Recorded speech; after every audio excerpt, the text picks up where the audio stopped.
Welcome everyone to the council meeting on Thursday the 15th of May 2025.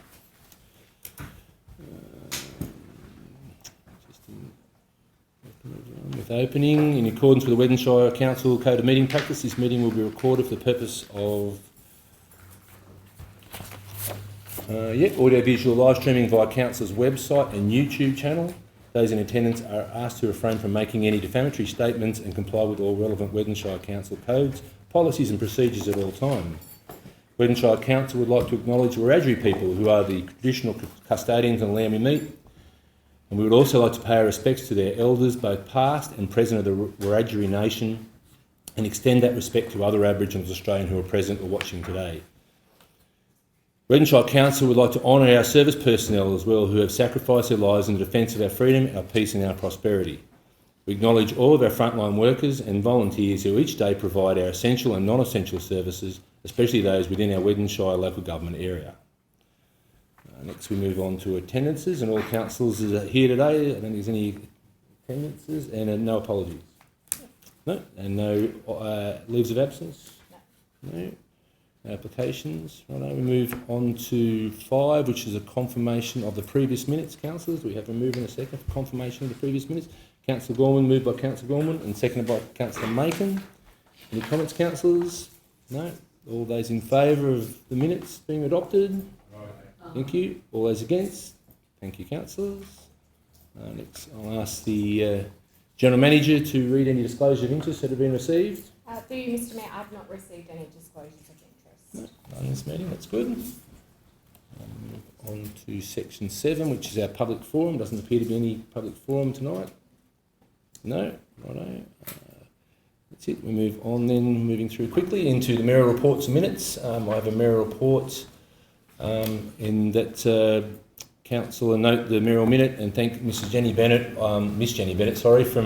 for a significant contribution to the Central West, including Centroc and now the Central New South Wales Joint Organisation, and I'd like the councillors to endorse a letter to Miss Bennett, signed by all the councillors, to thank her for wishing her well in her retirement from her role. I think everyone can read that, but Jenny's been an incredible asset to the JO and now the Central West Organisation. I remember sitting over with John is in there and her presenting her first one to us here, and I didn't know what a JO was at that time, and she was very, very dynamic and really great, and the work that she's done and her staff have done for the area and the region was really unprecedented, and I think we've got a terrific, we've had a terrific JO and a terrific organisation because of her and the staff that they've done. So, the General Manager's got any comments on? Yeah, through you, Mr Mayor, obviously this will be a great loss for the region in terms of Jenny's retirement, but I think in terms of the interim executive officer will be able to carve her way and do an exceptional job as well. And I personally want to thank Jenny because, in my time here at council, she's been a wonderful mentor. She's actually come out and done induction with the councillors twice in my time. So I think she's just an absolute powerhouse, and I'm really, really looking forward to wishing her well in her retirement. And I think she's been one of the main reasons why Centroc and the JO has such a good reputation all amongst the region of being the best. The best. We'll say the best. Yeah, we'll take it. The best organisation. So I think, and she's been that real driving force behind it. So we wish her the best in her retirement. And I'll have a move in a second of councillors to endorse that. Councillor Gorman and seconded by Councillor White. Thank you. I probably only need one because it's a mayoral minute, but that's all right. And all those in favour, councillors? Thank you. And all those against? Thank you, councillors. She would be worthy of a sort of almost an Order of Australia nomination when you consider the 20 years she's given. It's probably a great suggestion, councillor. Well, I presume you can do that, Mr. Mayor. We move back on to 8.2, which is a mayoral minute, just noting the recommendation of the round table with the Minister and Steph Cook. And I don't need to move in a second, I was just so I can speak on this one. Thank you to the councillors that turned up for that the ministerial roundtable meeting after the opening of the road, the Greenthorpe to Purawatha Road. Thank you, Steph Cook, as well, for coming as well, and their assistants and their staff. It was a great opportunity for us to sit around in this room and discuss the issues that we have with the road situation, with the road funding.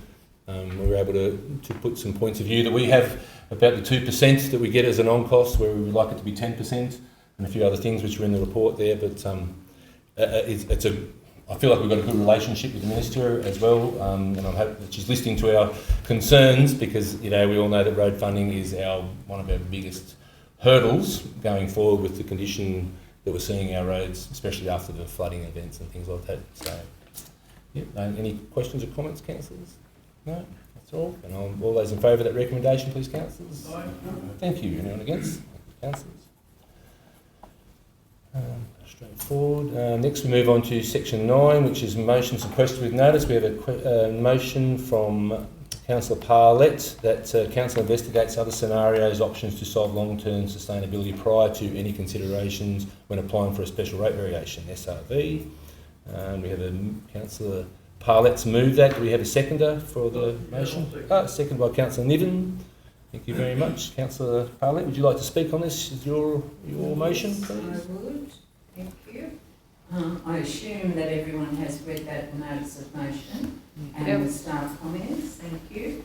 I'd just like to say it's always been my concern that Weddin is a small rural council with unlimited resources. I've observed closely for many years how management has dealt with our limited income, funding, and remains sustainable in the past. I was seeking council to look at an additional possible scenario that did not necessarily involve a special rate variation.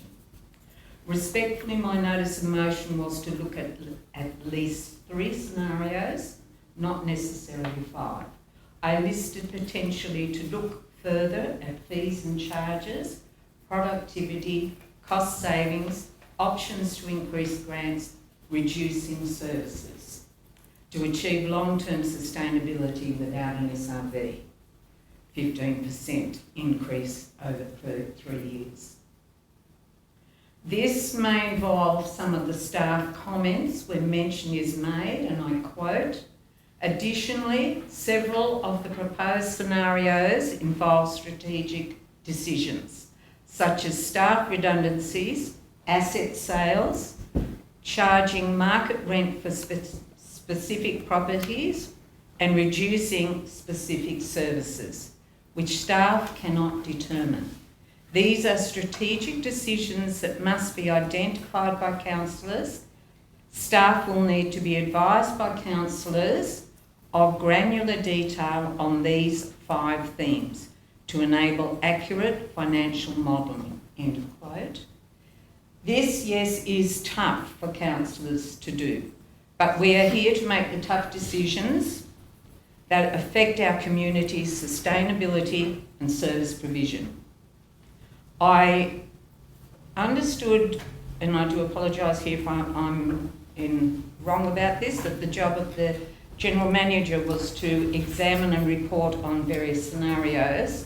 It wasn't our role as councillors to adopt the role of councillors to adopt a favoured strategic decision for the implementation.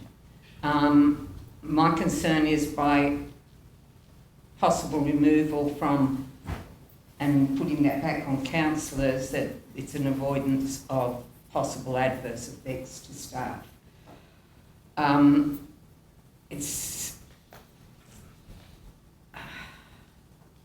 As councillors, we are to provide financial oversight. I have questioned in the past what I felt was a significant increase in the full-time employment wages, not because I don't believe in more staff, but my concern was council's responsibility to financially meet long-term financial staffing commitments.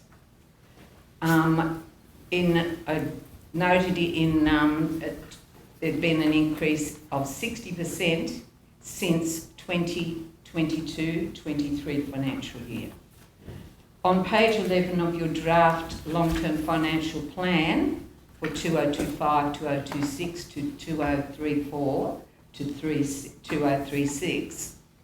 Employee costs modelled in the superseded long-term financial plan predict that employee costs will increase by 40% from $6,880,000 for financial year 2026 to $11,713,000 by financial year 2035, based on the same staffing levels.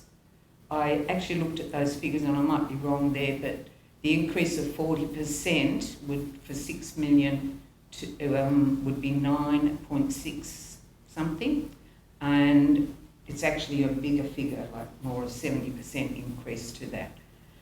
So I'm wondering if this is the case with all small regional councils, that the cost is increasing at this rate. Council demonstrated with wisdom after a breach by enacting on a voluntary self-initiated improvement management plan. Maybe it might be wise to think in terms of what would happen if an administrator was brought in. What would they do? Perhaps if we adopt our own, and I'm being a bit bold here, voluntary administration plan that we do, we may see things from a different perspective. Given the cost of living pressures many are facing in current times and the possibility of more drought conditions, we need to be mindful of the choices we are making so that we do not place our ratepayers in a position of hardship.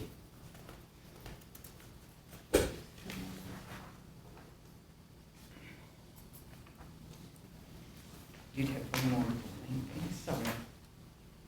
It's normal practice for councils, all councils at the moment, to look at all of the potential budgetary implication scenarios before considering a special rate variation. I was recently impressed to hear a director from another council had said and explained they had, and it's cheaply, screwed down on costs in their long-term financial plan. I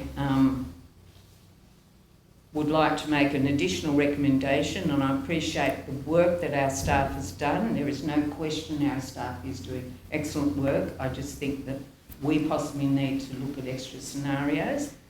I would like to add to the recommendation that councillors perhaps have a workshop with an experienced administrator to discuss ways forward and look at a number of options for council sustainability into the future. I believe the cost for this exercise is justifiable given the long-term impact of a special rate variation and that what it could have on our community and the potential outcomes for long-term cost-saving suggestions that may be advantageous to management. Thank you, councillors. Councillor Gorman. Through the Mayor, I hear what you're saying, Jen, and I respect it, and yes, I think there's possibly could be opportunities that we could save various things. However, my concern is... Sorry, can you just probably not address Jen directly, just a brief. Sorry, that's okay, I that's suggest we go to committee of the whole. Can I move the motion that way? You can move a motion to go into the committee of the whole, councillor. Right? Do you have a seconder to move into the committee of the whole? Yeah, I'll second that. Councillor Gorman. Councillor Niven. Sorry, it's really So all those in favour of moving into the committee of the whole, councillors? Please raise your hands. Oh, it's everyone. So thank you very much. We'll move into the committee of the whole. Sorry. Yeah, continue, councillor. We're not addressing councillors directly, that's all. Thank you. It's all good. Sorry to interrupt. Through the Mayor, my understanding, and I've been asking questions about this, is that we did not intend bringing in a special rates variation in this term. And my understanding was that when it was written as a scenario in our business paper, that was because there's a template for the presentation and the writing of a business paper, and it's one of the things that governments expect. And same as, for example, there's a little section that talks about forests and rivers and whatever, and part of that is just one of the headings or subheadings in the template that we have to include, even if it doesn't include us.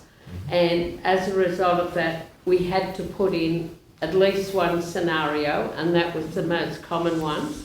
I know there's a lot of people out there who are hurting, a lot more than we think. And, you know, we have to consider that. I don't want rates to increase. And I think the staff here are doing great work in terms of looking at the budget, and the detail that we're seeing is just enormous and huge. And can you tell me again, what was that percentage that was brought in by the last two councils, did you say, or rate? You said our rates have increased. We've increased since. Yeah, but how much? 60%. 60%. That wasn't on our rates, that No. was staff. I was talking about It's one. talking about staff costs. Costing. Oh, okay. Because Yep. that's one of the things I'm very concerned about.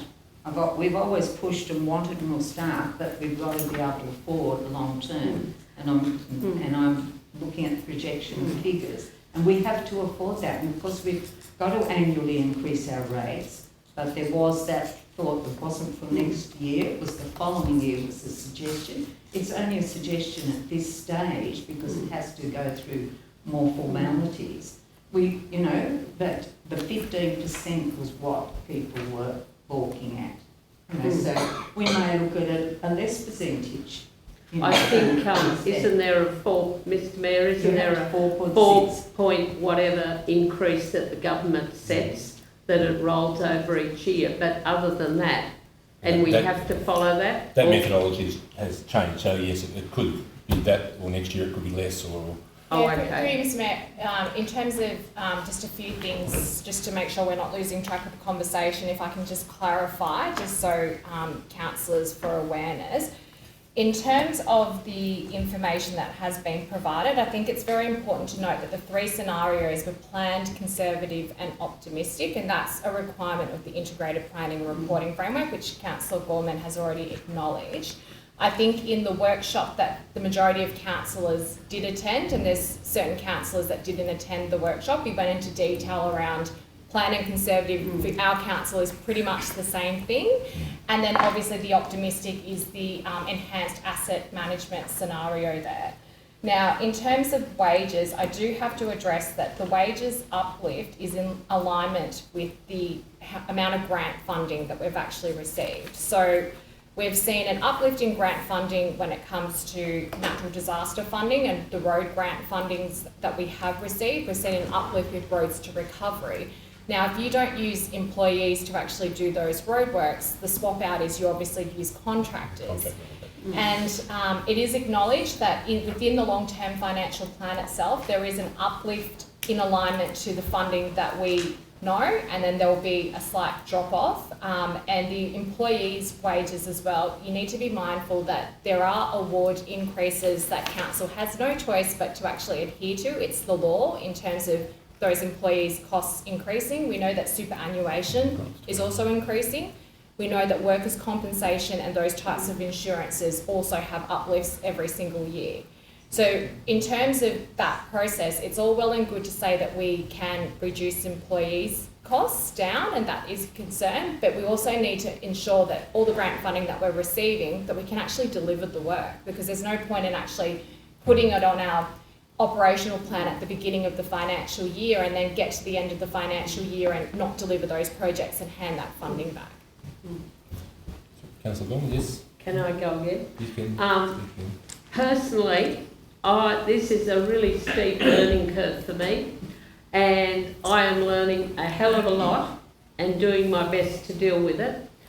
I know, for example, there's one or two positions with the council that the directors and even Mr Mayor and myself would like to have. One's a communication officer or a communications person.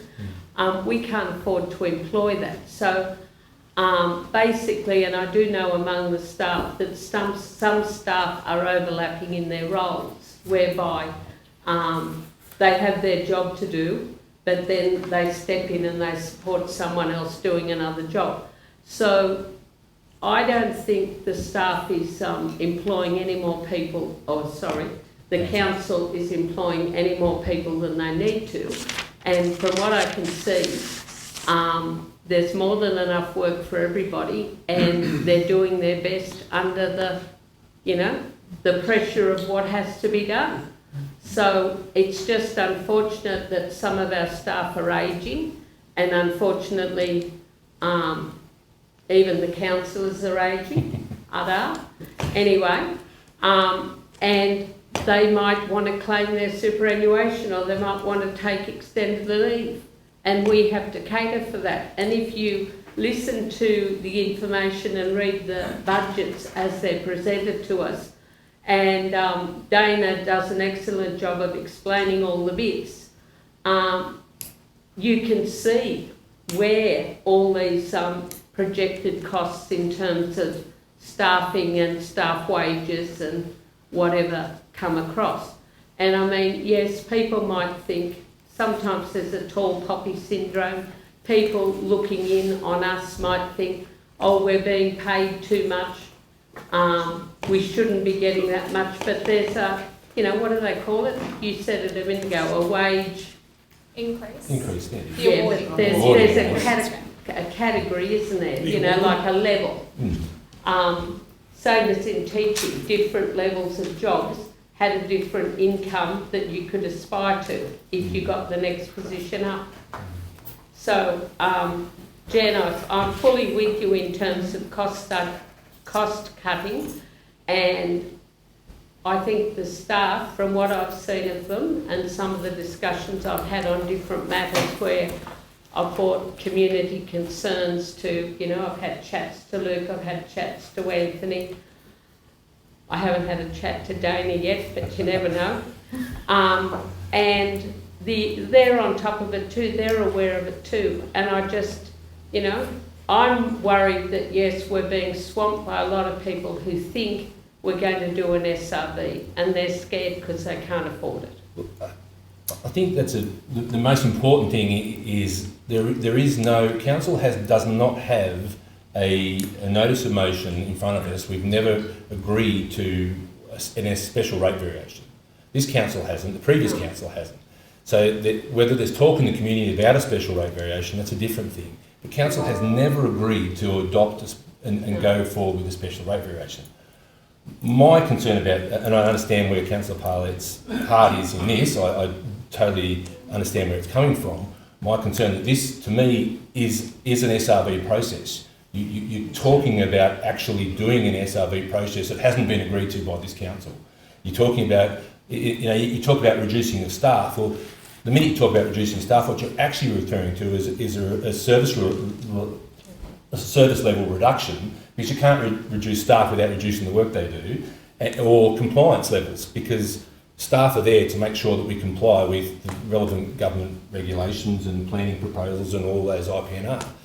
So to just say we're going to reduce staff, and I don't think there's something I'd like to discuss in this council in some ways, because I think we're working towards having a good secure staffing body, and I think it's pretty rough that we sit in here and discuss putting staff off when we really hope that the staff realise how how they work really hard for the council and how important they are. As far as the different scenarios goes, I've went into the some of the SRVs that other councils have put forward. I can speak about Blaney. The Blaney Mayor's probably watching at the moment, so no offence, but that they had in their long-term financial plan, I think they modelled a general increase of 15% across all categories for a 6-year term. But when they actually went for the special rate variation, they went for a 10% increase per year, which ended up being a 33% cumulative effect. So really, and I can go back to other ones, exactly the same. The Weddin Shire Council, they had a completely, I think, different what they modelled and what they actually received. Snowy Mountains, Snowy Valley Council, in their long-term financial plan, they had a scenario, they didn't actually receive a special rate variation. So I don't think that what is written in stone, what we put in that scenario, doesn't mean if we go through a special rate variation process, that's what we'll end up with anyway, and that's what we'd be going to the community. I also feel that expecting the staff to do this, one of the reasons, I think the only thing that the previous council had committed to was putting a little bit of money in the budget so that we had some money there if the council decides to do a special rate variation, that we can use independent people to do that process. Because, you know, wouldn't you like someone independent to come in and look at the way that we do business and see whether there are cost savings and stuff like that, instead of asking the actual staff themselves to do their own review? I think that's an important thing, and that was, the previous council was put a little bit of money aside, put a bit more money till we build it up to it, got enough money to then do that, instead of actually asking the staff to do an internal review of staffing levels. I mean, we do that anyway within the strategic plan with the, what's it called, what's the staffing one? The workforce plan. So we do that anyway with the workforce plan. So I think there's a lot more to it. To me, I am concerned that this is going down a path of special rate variations, and I personally, I don't know, I directed actually the councillors, and I will send it around. I don't know. There's the inquiry that's went in place to the abilities of local government to be financially sustainable in the future. There's an inquiry going. The interim report's been released. It could be in another 2 years before the actual report gets adopted. But some of the things in that report are really important to us. Some of the, I think there are 17 recommendations. Some of them that there might be regulatory and legislation change which allow councils to review their income and expenditure through a comprehensive spending review process. And I think that's what Councillor Parlett's more talking about. So that process might be on its way through the Office of Local Government.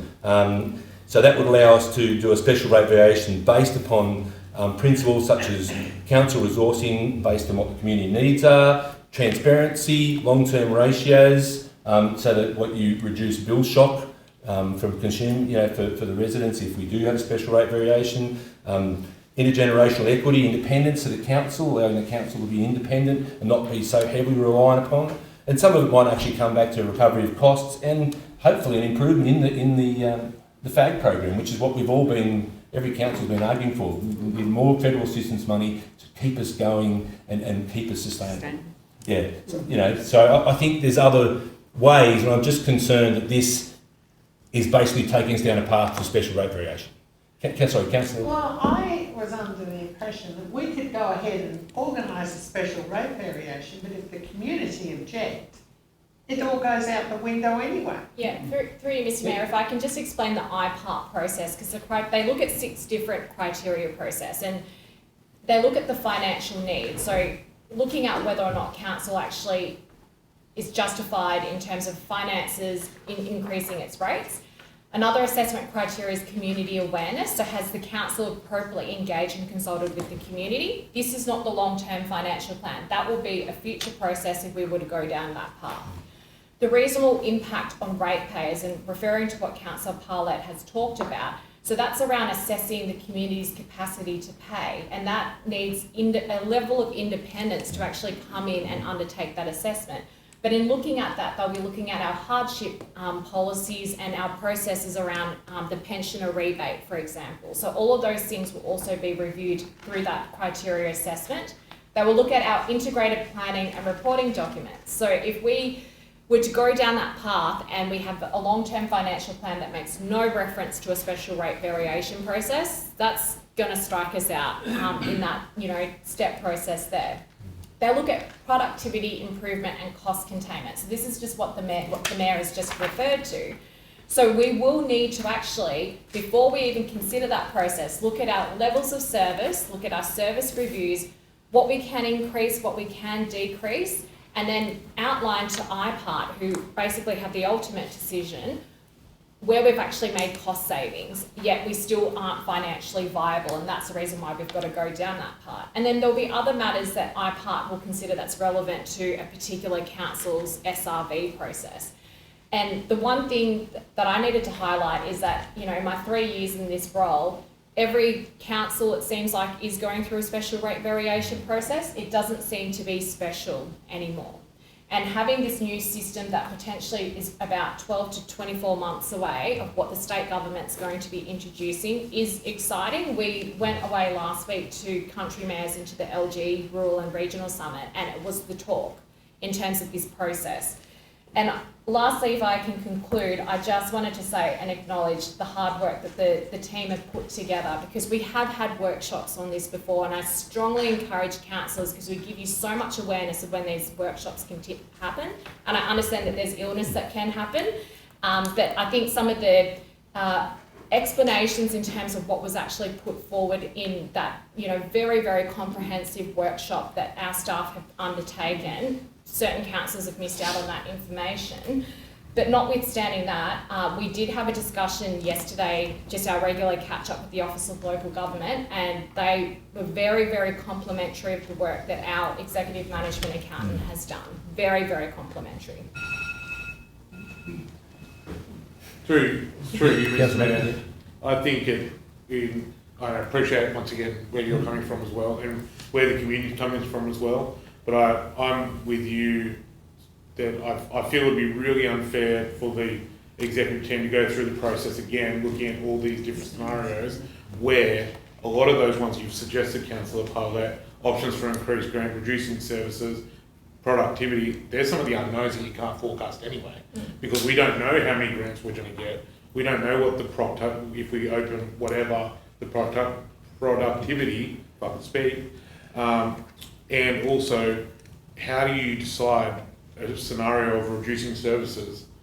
Who gets the short straw of, okay, we're going to cut down this? That come from community Yeah, consultation. and that's where- part of the process. Yeah. That's not happening. That's got to go into the process. Yeah, and I think the additional scenarios are going to come at a cost for the executive staff of stuff they should be focusing on, in due respect. And I do understand, yes, there'll be additional costs, but I think we've got to get this right, and putting that investment is a good investment into our future.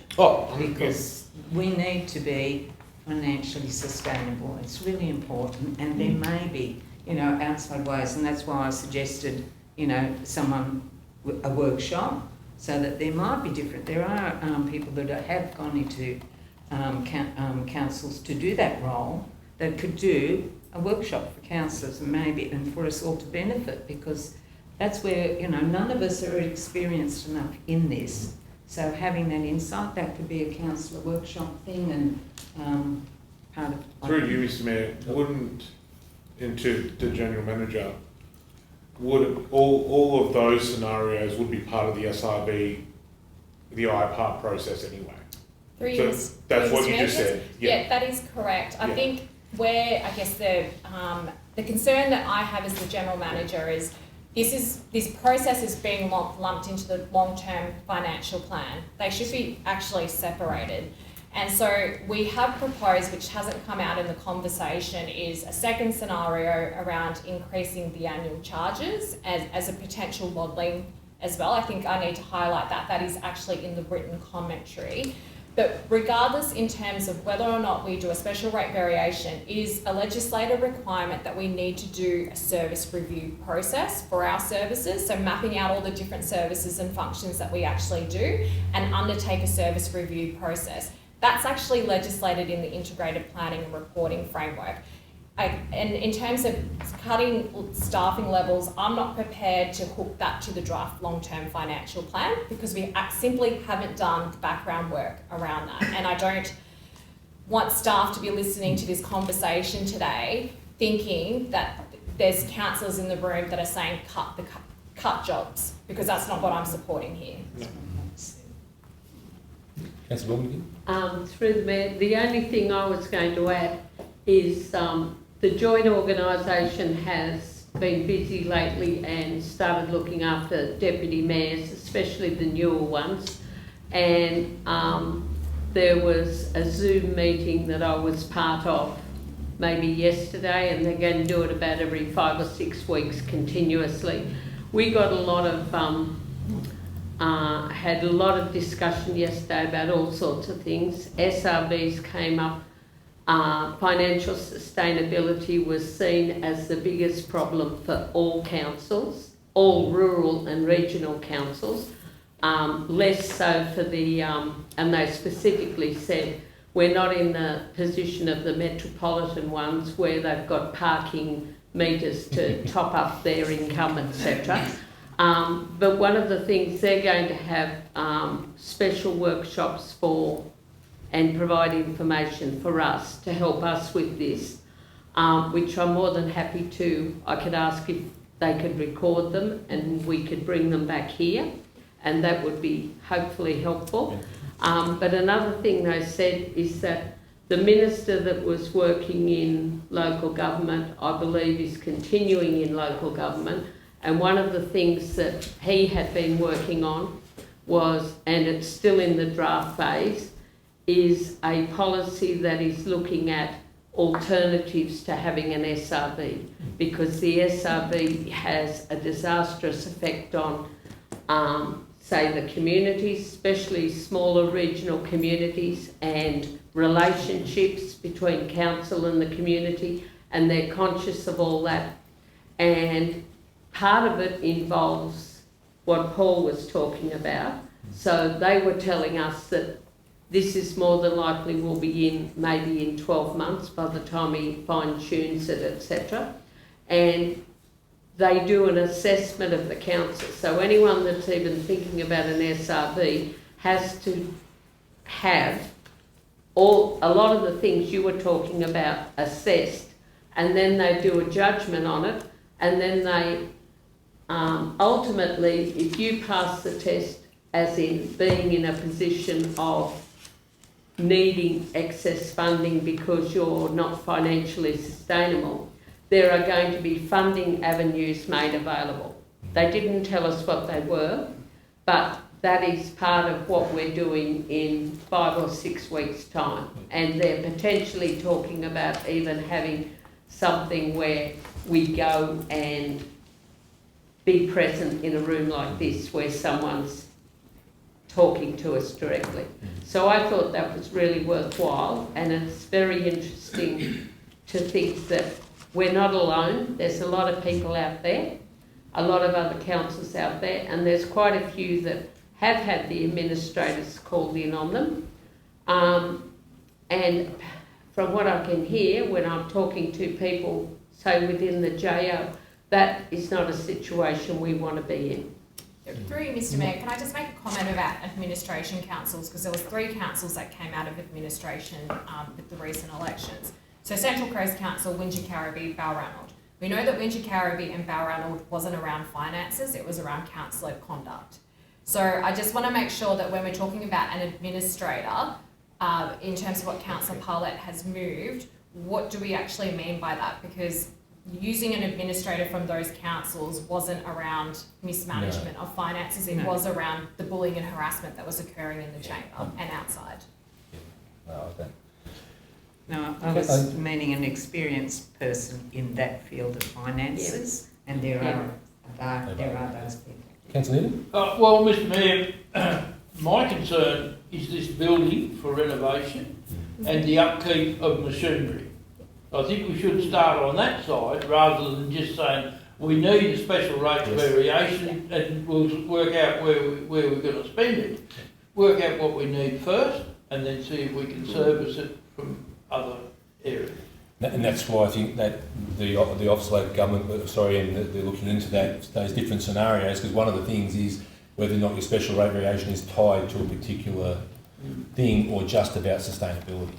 And there could be different pathways you can take for different things. So that's why I said that's why I think it's important that we wait to get that response from the government. Because through you, Mr. Mayor, the SRV isn't just a because action. It has to be for a legitimate, legal, legislative reason. You can't just go, we need more money. We feel like more money. We need more money, so we're going to implement it. There has to be sort of, and on Councillor Never's point, I would imagine part of the long-term financial plan would be taking those scenarios in first before the SRV is even included. And the simple things which could be, and they've talked about it, is such as removing depreciation off our books. Yeah. I mean, that's a simple thing that they could talk about, and that could change our financial position. It doesn't mean we've got money to repair and replace those infrastructure, but it changes our position, sort of thing.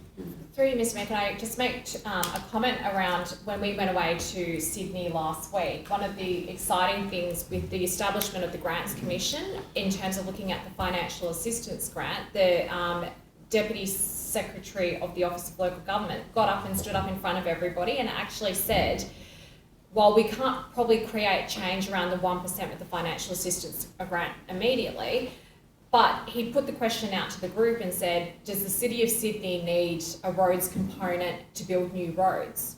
And everyone said no. So he actually said there's probably ways to actually rework the roads component of the financial assistance grant to make sure that the councils in the regions actually get that grant funding. And then on the purpose of the SRV, yes, it does need to be hooked to a project or a purpose. So I think that's actually very important, and I'm very, very supportive of what Councillor Niven's just stated around this building and plant and equipment. We know that it's not been an area that council has seen or put investment into. Sorry, Mr Mayor, one last thing. I would like Jan to think we're not against what you've just done, and you've put a lot of work into that.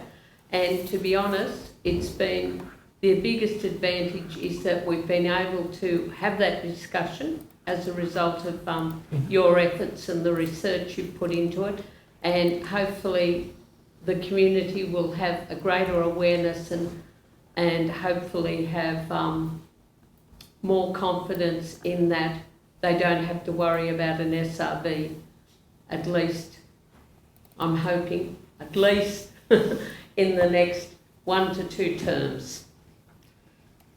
Do I have a final round of response? Yeah, do we need to go into... Well, if there's no more comments in council, we can move into a... Thank you. No? So we move, movement seconded that we move out of... Yes, move out of the committee of the whole, moved by Councillor Maker and seconded by Councillor Parlett. All those in favour of moving out of the committee of the whole back into the meeting? Thank you. All those against? Thank you, councillors. So is there any more further comments within the meeting now, councillors? No? Councillor Parlett, if you'd like to have your closing statements.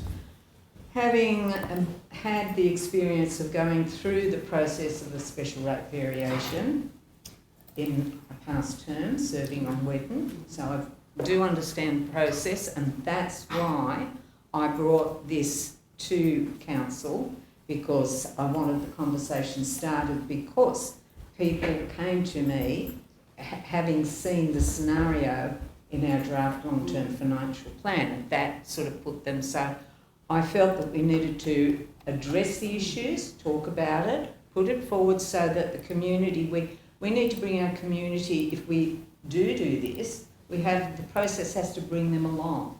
And you're not going to bring them along if we're not addressing their concerns and their issues. So I felt it was very important to do that, and that's why I've raised it and brought up thoughts and issues to you, because I think we need to demonstrate to our community we are hearing, we are listening, we are being proactive, and we do have an understanding of the things that are going on in our community and how they feel about certain things.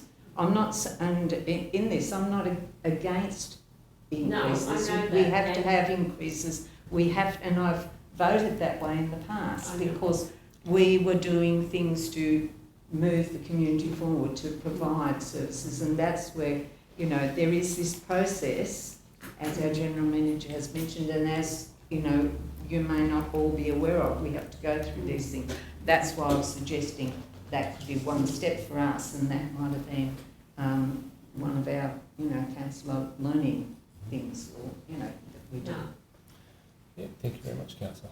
The only comment I've got is I thought we've tried to make it clear to the community on a number of occasions that there is no, you know, we are working on our finances, but at this point there has been no motion to say that we actually apply for a special rate variation. The only thing the council has done, which I think is prudent, is to start putting a little bit of money aside so that we do have some in the kitty, so that if it comes in the future we decide to go to that path, we're not trying to find funds out of the roadworks or out of the economic development fund or pulling money out of something else to try and prop up to do this process. So it's prudent we put a little bit aside, so we've got that in reserve. That's through you, Mr. Mayor. What is the cost of actually applying for an SRB? Just out of curiosity. Through you, Mr. Mayor, if we were to outsource it completely, it's in between about $100,000 to $200,000. If you were to do it in-house, which some councils have chosen to do, obviously that's the staff costs against that. I'm just mindful that we actually have come out of committee of the whole, in terms of procedural. Yep. Councillor Parlett, That's a fair question. yeah, can I just ask, did you still want to add your amendment into? Yes, they can be voted separately. I understand that because the recommendation that I was putting forward was that councillors have a workshop with an experienced administrator to discuss ways forward and look at a number of options for council sustainability into the future.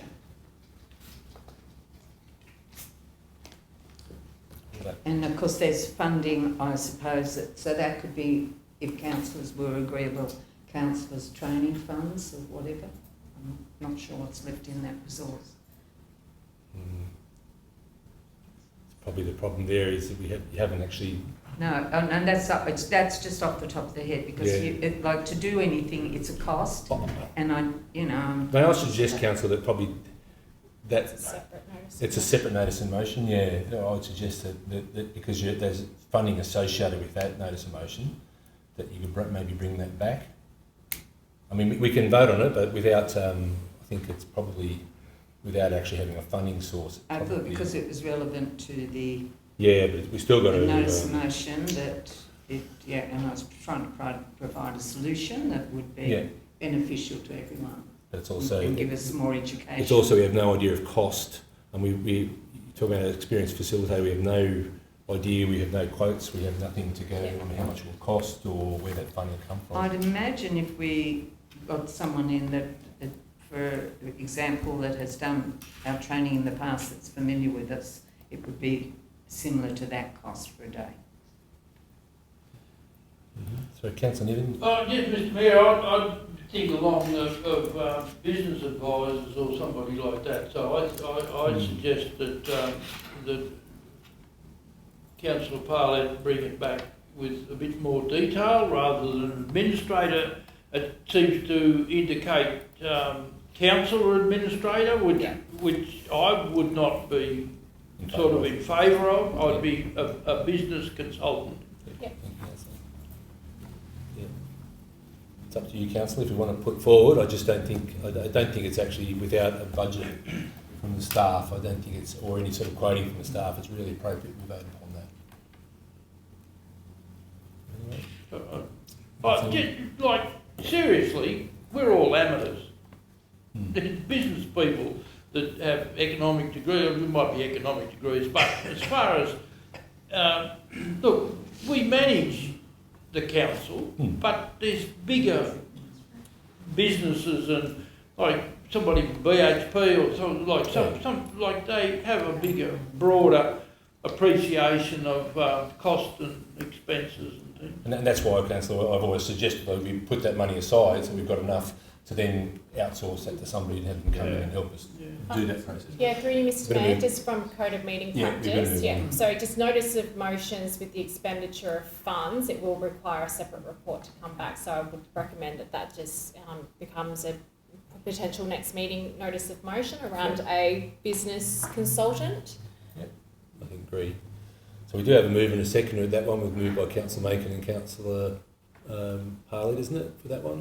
Parlett and Niven, my apologies. Parlett and Niven, that, so the motion is that council investigates other scenario options to solve the long-term sustainability prior to any consideration applying for special rate variation. I think we've had a really great discussion on this, councillors, really a good discussion. So at the moment I'd like to put that one to the vote. All those in favour of the recommendation, please raise your hand.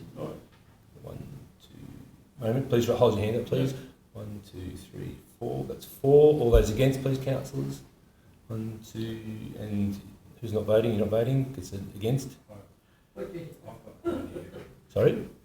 Well, a vote, if you don't vote, it's a vote against. Yeah.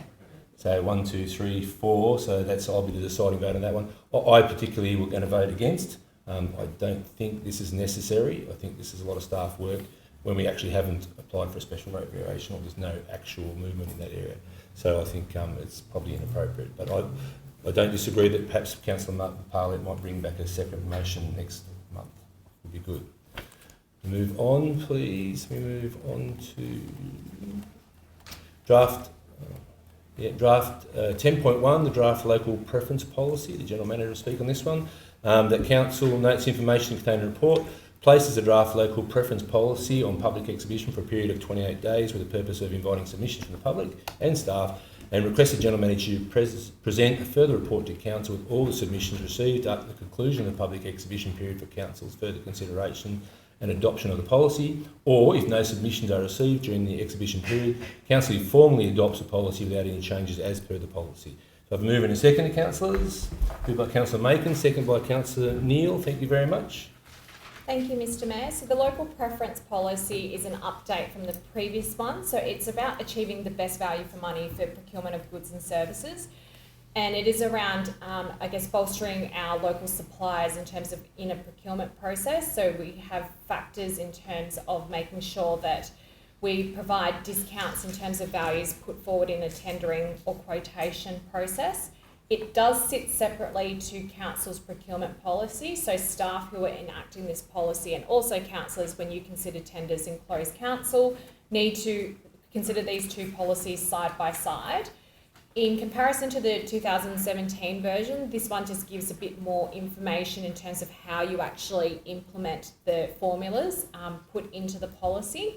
And I've addressed it in the pre-briefing meeting around the question around why can't it just sit within the procurement policy. It's just standard practice to actually have this one sitting outside the procurement policy. Councillors, any questions on the policy? Councillor Macon? Through you, Mr. Mayor. For the local preference policy, is there just a stock standard discount rate that was voted on by council, or is it just a sort of benchmark for local preferences to get that discount? Through you, Mr. Mayor, the concessions is actually from the old policy, so I don't know what happened back in 2017. Some councils provide a 5%, some councils provide 10%. It just varies in terms of what the council actually set themselves. Okay. Yeah. It was, I think, pretty sure it was just a council decision based upon a report from the staff to adopt one. I think at that point we didn't have a local preference policy. Yeah. So I think it's a great thing we have. We should have it. It's good. And I think this makes it a bit more clear than what it was in the old one. It was a little bit ambiguous in a couple of areas, so it's really good. Councillors, any questions? No. Okay, we've got the mover in a second. Are all those in favour of those resolutions to adopt or to put out the local preference policy on public exhibition and the General Manager present a further report if there's any submissions? All those in favour? Thank you, councillors. All those against? Thank you very much. So passed. We move on to 10.2, the draft strategic risk management policy. This is a policy we haven't had before. That council notes the information report, places the draft strategic risk management policy on public exhibition for a period of 28 days for the purpose of inviting submissions from public and staff. Requests that the General Manager present a further report to Council with all submissions received at the conclusion of the exhibition period and for Council's consideration and adoption of the policy, or if no submissions are received during the exhibition period, Council formally adopts the policy without any changes as per.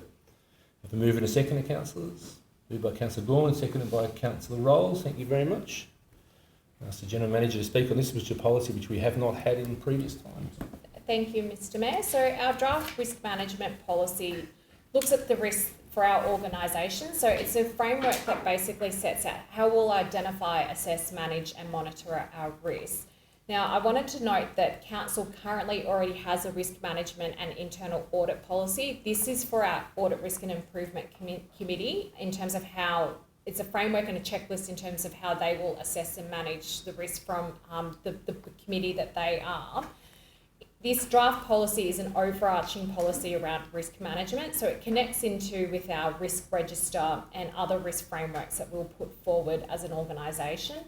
I was really excited by developing this policy. I think it's something that has been a policy that has been missing from our suite of policies. and it is an outstanding action item from our self-initiated improvement management plan, so we're able to tick that off now. We did present it to our ARIC last meeting, so that's referenced in the meeting minutes that's later on in the agenda, and they had made the recommendation at the time when they were considering the working draft, just a couple of minor changes, and we've made sure that we've incorporated their suggestions into this policy. Thank you, Mr. Mayor. Any questions, councillors? For this, through you, Mr. Mayor. Just For this, Councillor. for this policy, is it, from my understanding from reading it, it is the risk management of certain events and how we manage those within the organisation of the Shire Council, or is it something a little bit more, It's more overarching. specific or more? Through you, Mr. Mayor, it's overarching. So when you're talking about risk of events, so an emergency management plan is a separate plan. Yep. Business continuity plan is also a different plan, and they all link back into this framework that we're building. Okay. I think it's an interesting process to look at it, because you look at the matrix and think, you know, what sort of things like IT security, how, you know, in yourself you think, well, how do I rate that? Is that something we should be really concerned about or moderately concerned about? And I think I you know, looked at it and I thought, well, I really found I agree with nearly every single the way it was presented. Yeah, the risk appetite. The risk appetite for each different event, and I thought, well, that's pretty well spot on with what I would assume. Things like IT, it's pretty important. However, can we mitigate every single scenario? It's impossible for us to do that. So we have a slight amount of risk, but not a great one. Yeah. So I think it's, like I said, it's an overarching document, just sets the scene of how much risk, you know. And this will come back to council every couple of years. Is it 12 months or? Through you, Mr. Mayor, I think we've said policy should be reviewed within a 3-year period. Yeah. But I think with this one, similar to the next policy, like our work health and safety policy, there's certain policies that probably should be prioritised at least annually. Yeah. The interesting one about this would be a bit of a workshop with councillors on this, on the risk appetite, to get a feeling of the council's risk appetite for different scenarios. Would be an interesting thing. But like I said, I agree with what it's come out with. It's been really, really good. So all those, and we've got a recommendation there.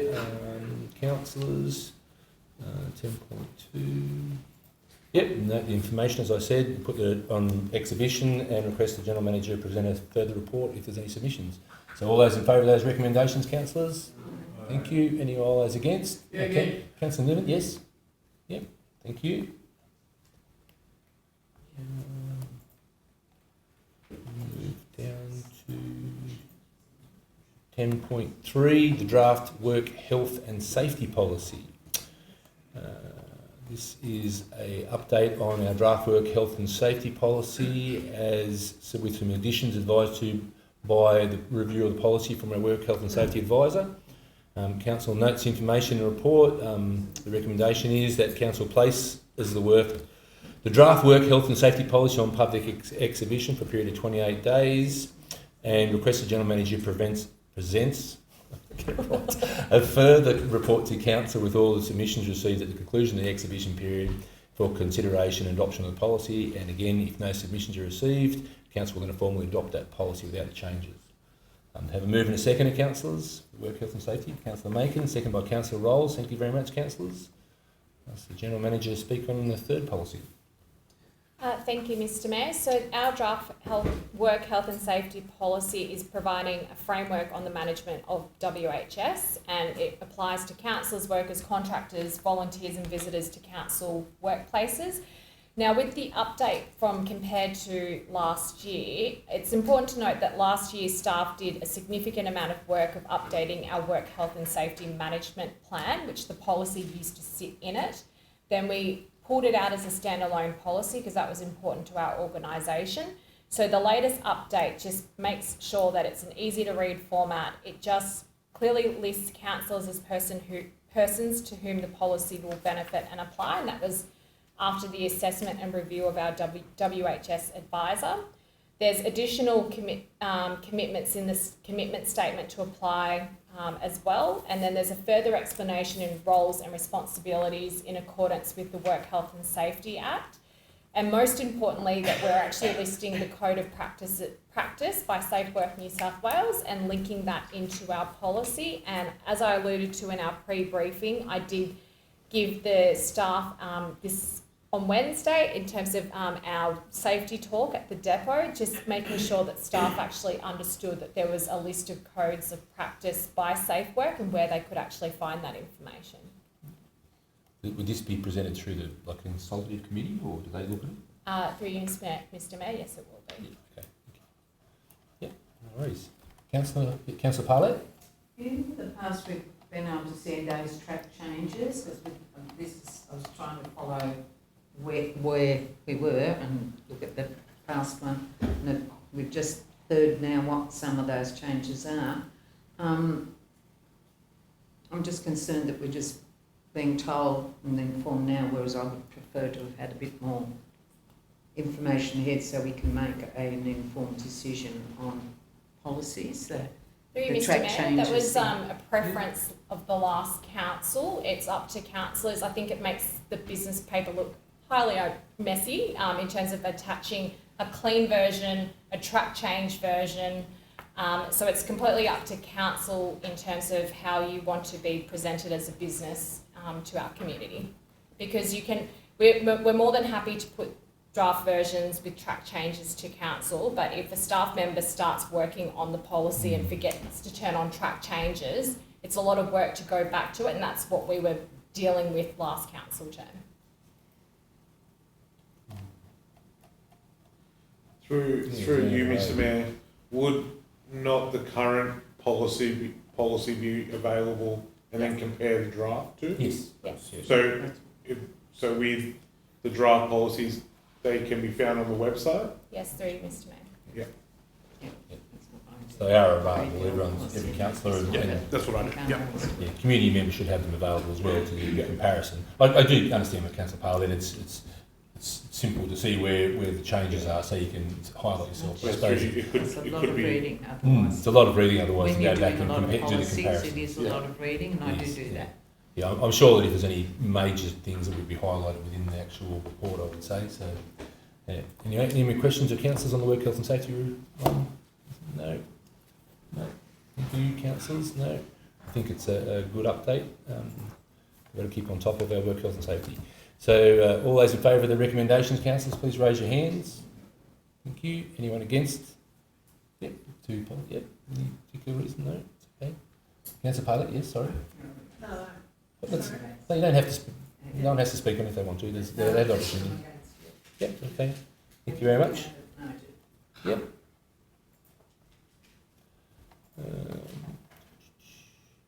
Move on to, I think we're down to section 11. Is that correct? I've missed one. Oh, temple. I have missed one. I've voted. Oh, yes. Sorry. The resolutions register. That council notes the resolutions register as of the 8th of May 2025. Move in a second, please. Yeah, Councillor Macon and Councillor Gorman, thank you very much. General Manager, is there anything?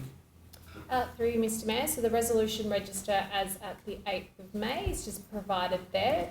I don't believe there's any significant changes in terms of resolutions in terms of updates there, and anything that required staff to put plans or policies out for public exhibition for comment has been done. So. Any questions on any of those resolutions, councillors? Possibly, Councillor Gorman? Sorry, through the mayor. Could we just perhaps have an example of the type of things that are included in a resolution register, for the community who may be interested, and I would find that helpful as well. Sorry, through you, Mr Mayor, I'm not exactly understanding that. So the resolution register is a register of all resolutions made by the council. Right. And as those are completed and taken off the list, they're removed from the actual list. And they're archived according to year, etc. Yeah. Okay, thank you. So it just gives councillors an idea of where they're up to. For instance, if there's and it requires putting out on submissions, for instance, it'll say where it's on the process in submissions if 28 days is up. And that's all. Thank you. That's all right. If no comments, any more questions regarding the resolutions register, I'll put it to the vote. All those in favour of adopting it? Thank you, councillors. All those against? Thank you. Now I can move on to 11, Corporate Services Report. I'll ask I think who's doing this one? The acting, sorry? Oh yes, the acting, I'll get it right, the acting Director of, Corporate Services. To present this report, we have a recommendation that Council notes the information contained in this report and approves a donation of 25% to the requested amount, or alternatively requests the Grenfell Soccer Club to apply for a donation or in-kind support in accordance with the Council's donation and in-kind support policy. We have a move and a second this one, councillors. Yep, Councillor Montgomery and Councillor White. Thank you very much. I'll ask the Acting Director to present this to Council. Thank you. Through you, Mr. Mayor, I'll take the paper has been read. However, for awareness, the Senior Soccer Club has applied for a community support application for 100% of the usage fees for the oval. So these are annual fees charged. Council waives the cost for junior sport, but does charge the senior clubs for the usage of the ovals in Grenfell.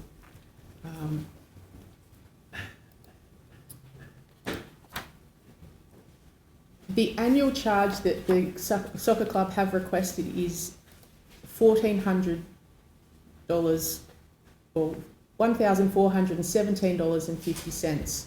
And although that value is available within the remaining community support budget for this current financial year, I think it's worth considering the precedent that it would set, because there are two other senior sports clubs within the community that would then be likely to also apply for a similar community support application for their annual charges. The proposal is there for 25% of the rate that their annual charge, which is in line with what other organisations receive when they apply for a discount off their annual rates. So that is the recommendation that is there, is to not offer the full request, but to offer 25% of their request. Is that amount calculated on a seasonal rate or Yeah, per use? It's an annual charge. An annual charge. Yeah. So they've charged a component for the games that they play and a secondary component for the training during the week. Right. So if they play less games, they actually would reduce it? No, it's the same charge no matter. So it's the same charge? It's an annual charge. Oh, I see. Yeah, just completely annual. Mm-hmm. Yeah, I do, yeah. It might set a precedent, but any questions or councillors, any comments regarding this one? Through Councillor Mr. Macon? Mayor, for the Senior Rugby League Club and the Senior Cricket Club, did they receive the 25% or they have to apply to get the 25%? They have to apply. They have to. But there also is other clubs that pay their own rates, for instance, that aren't in that group, that could see this as a precedent, asking for the same, if we were to give the full amount. Councillor Rolls?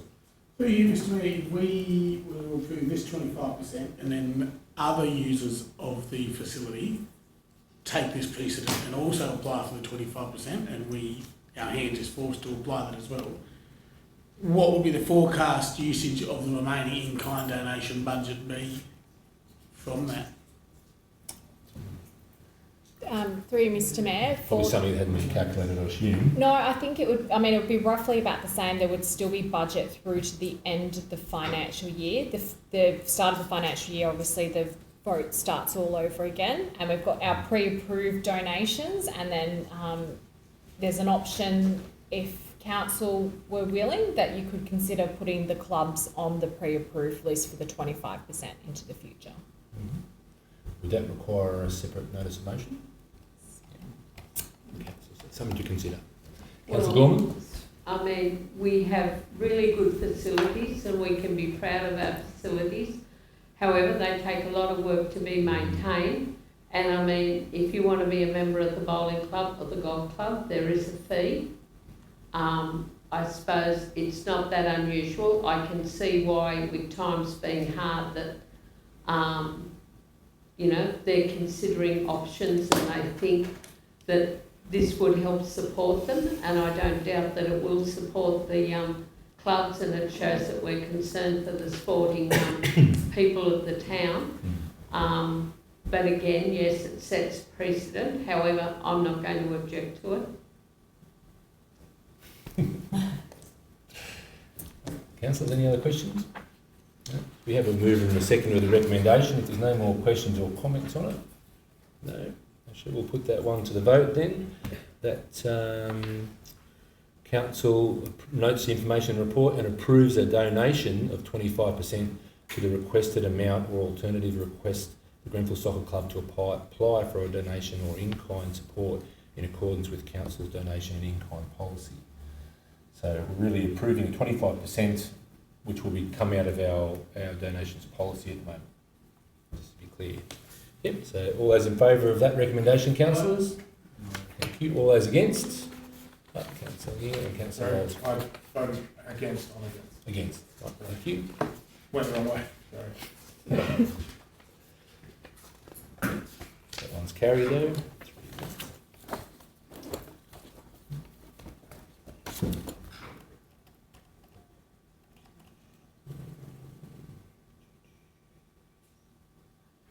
Yep, 11.2, Grenfell Public Library operations. This is a bit of an update on the library's transition into the Central West Libraries Management Program. Council notes the information report and formally acknowledges the contribution of Weddin Shire Council staff and volunteers who have worked at the Grenfell Library in the past. We have a mover and a seconder, councillors. Yep, moved by Councillor Neal, Councillor White, and seconded by Councillor Macon. Thank you very much. I'll ask the Director of Corporate to speak on this one. Through you, Mr Mayor, I'll take this paper has been read. However, for awareness, Central West Libraries have been running the library service in Grenfell since the 1st of May. And we have slightly altered hours in the library as of this time, which is on the advice of Central West Libraries, indicating that the previous hours were quite generous for a community of our size. So we have a very slight reduction to 22 hours per week, which brings the service back into line with the hours the library had historically held up until August 23. So we're really putting the hours back in line with what the demand in the community has historically been. State libraries have confirmed for the community that we will remain eligible for the state library subsidy payments under this arrangement for management of the library. So we have a sound financial future ahead of us with this decision to remain eligible for the subsidy and simultaneously improve the service that's available to our community.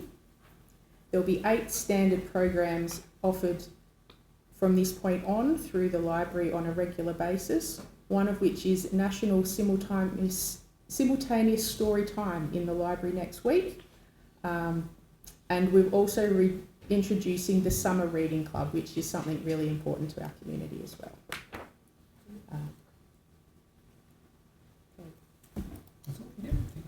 So it's been a pretty good transition so far, I think. And same thing, I think we do have to acknowledge all the work that the staff have done in the library and the staff that have been there. They've done a great job keeping the library going and keeping it vibrant and keeping it as relevant to the community, I think. So, but I think this is a good transition. I've said it a number of times, I think this is a good result for our community, and I do acknowledge losing a couple of hours. Like we said, it's only really bringing it back into line with what it previously was. So that's probably really, it's pretty much to expect that we continue on with greater hours wasn't really appropriate. But any questions or comments, councillors? Yeah, Councillor White.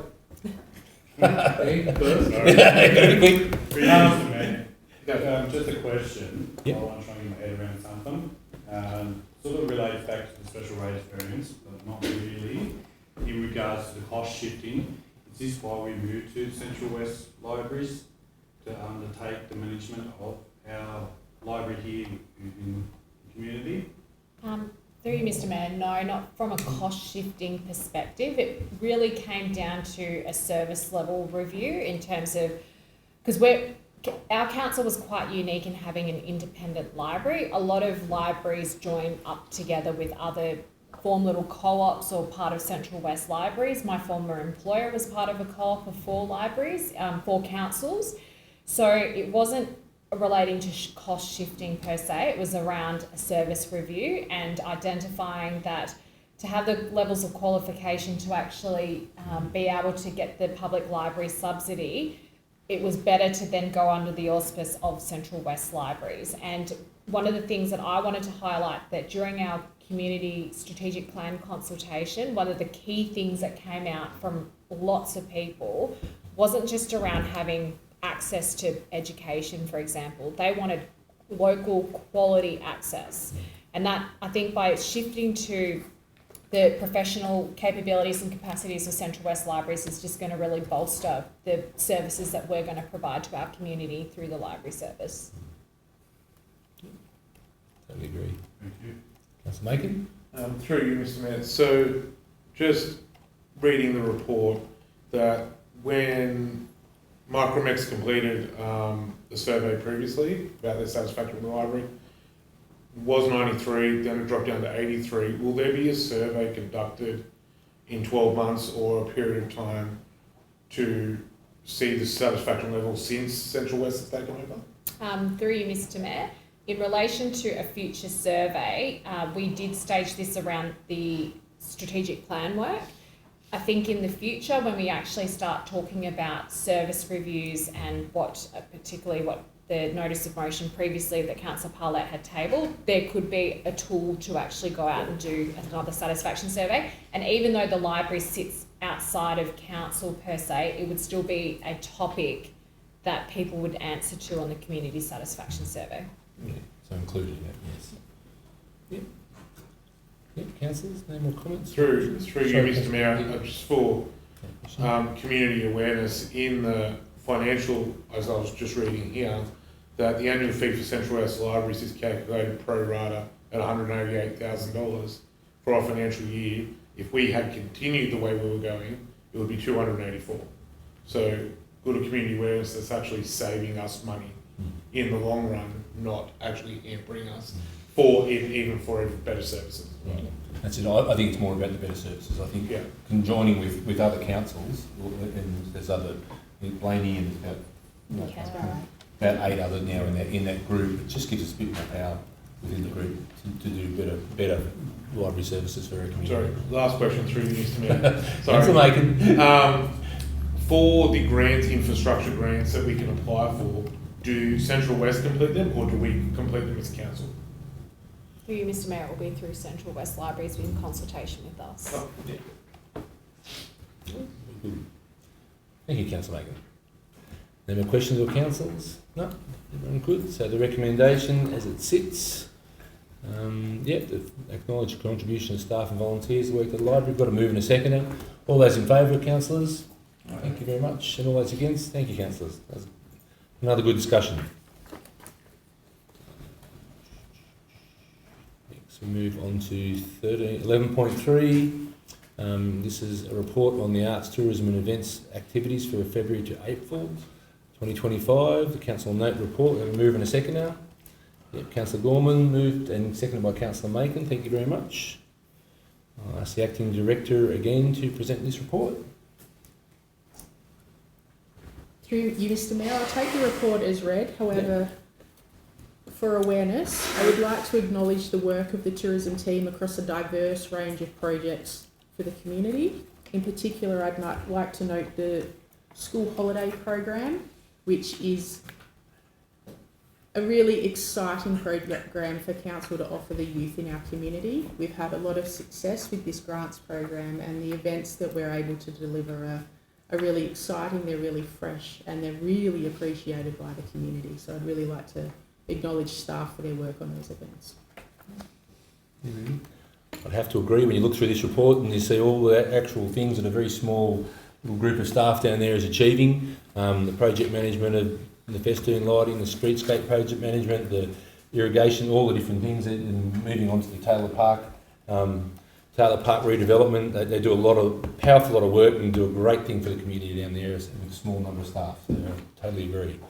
Any other comments, councillors? Questions or no? Director? No? So we'll put this one, all those... Oh! Sorry.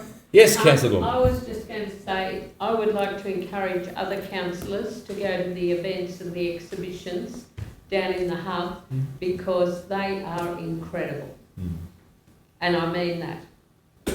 So, please come along, Mr. Michael, Miss Councillor Neil came along with me one day and he said, oh, I'll be back.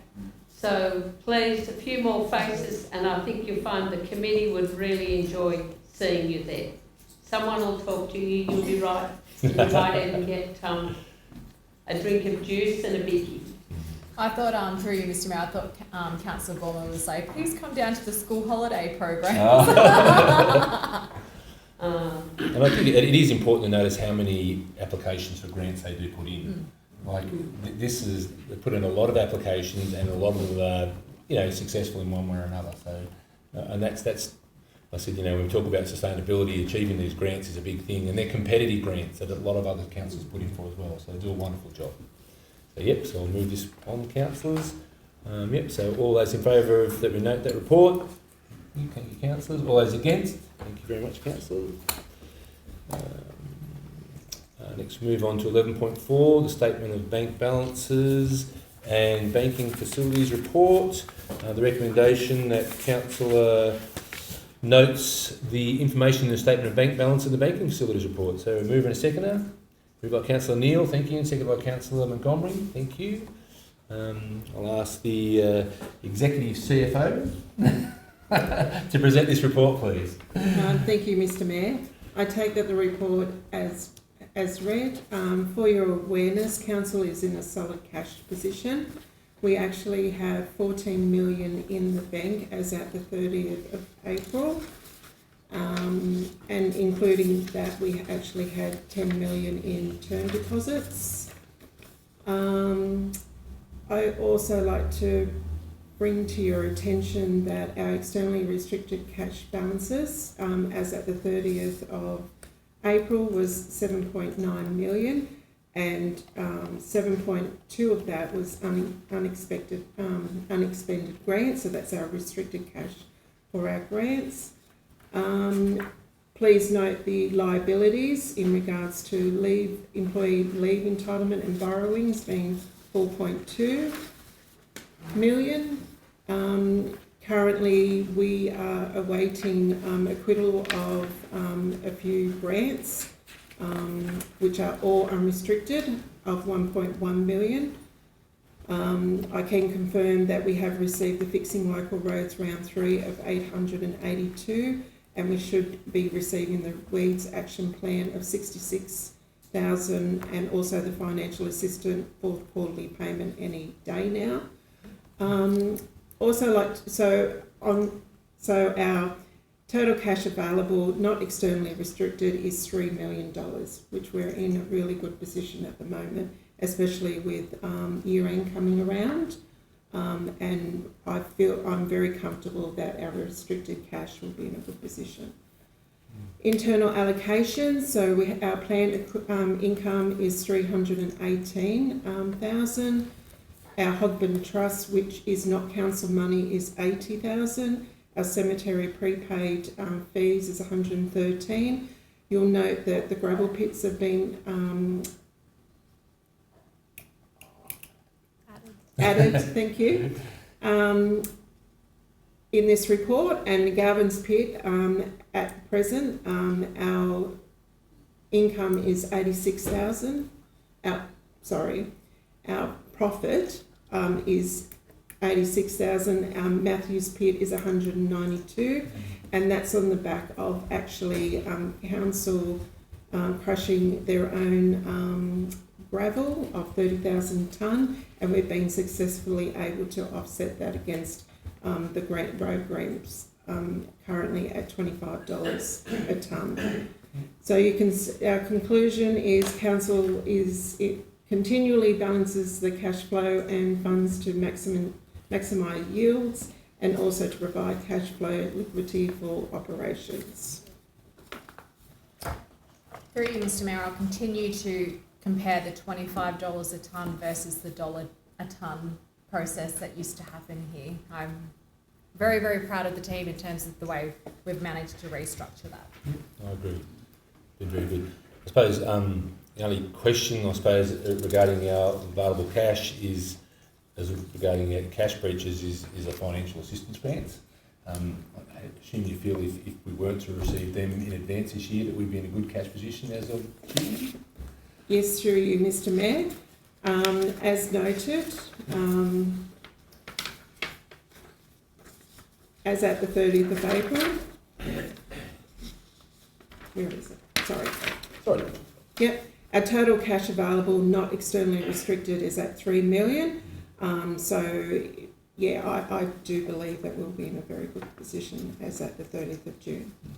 Yeah, And that only will build with the additional funding that we're receiving, which is unrestricted. Yeah, very, very good. Just there's been discussions of the financial assistance grants not coming in advance this year, which is something to be concerned about, which it has come in previously on the last moment, right before the 27th of June. Yeah, it's been. But if we're in a good position now, it's a really credit to staff. Thank you very much. Any questions, councillors, regarding that report? Sorry, Mr. Mayor, can I just make a comment around the financial assistance grant, especially for new councillors, and when we talk about the payment in advance, that normally means that the 25-26 payment is made at the end of this financial year. And if you actually look at the Auditor General's report into local government that was recently released, it highlights how many councils are actually reliant on that advance funding to actually come in to make them appear to be somewhat financially sustainable or not getting into a restricted cash breach situation. And those councils that unfortunately, even with that grant coming in, then ended up in a restricted cash breach situation, that's been explained in that process as well. Yep. Very good. So no more comments, councillors. I'll put that one to the vote. All those in favour of accepting that report, please. Thank you. Anyone against? Thank you, councillors. Next we can move on to rates and charge collection 11.5. This is a summary of the rates and charges collection of April up till April 2025. Notes the council notes this information, update on the rates and charges. So I'll move in a seconder. Thank you, Councillor Neil and Councillor Rolls. Thank you very much. I'll ask our acting executive CFO to present this one as well. Through you, Mr. Mayor, I take this report as read. For awareness, you'll note that rates and charges collected is at 3.8 million as at the 30th of April, which is more than the previous financial year.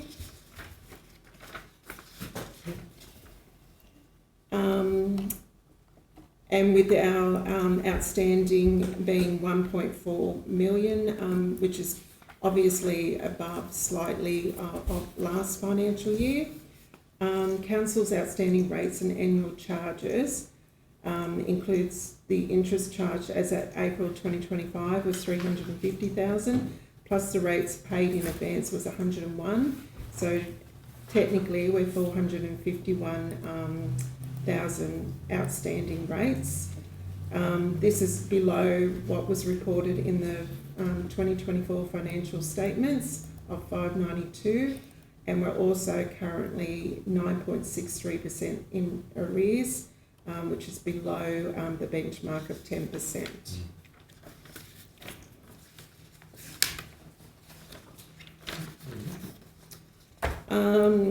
So council is focused on collection of outstanding rates, especially towards the end of the financial year, and that will be one of my main focuses coming into June. Main thing is it's on a downward trend. Yes. Which is very, very good. So we should be on track to be below the 10%. Yes. Yep. End of financial year. Any questions, councillors? Through you, Mr. Councillor Mayor, Megan? Yep. for the outstanding properties that are well outstanding with a potential sale of land for the next financial year, is it a possibility to, just for our awareness, how much we're spending on external debt collectors to actually go through this process? Because obviously that would be a big chunk. Yeah, through you, Mr. Mayor. we're currently not really using. I'm not, okay, yep. Yep. I believe that the approach is better to come from council staff. Absolutely. In order to, because the main goal is if they aren't able to afford to pay, let's try and work out a payment arrangement.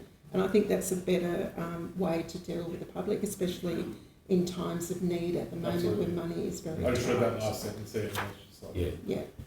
But when you talk about potential sales of land, that's really long term. Yeah. People that haven't been paying their rates for a long time, Obviously. or refusing to, acknowledge the staff. And Yeah, we have big a few process. long-term offenders. Yeah. Okay.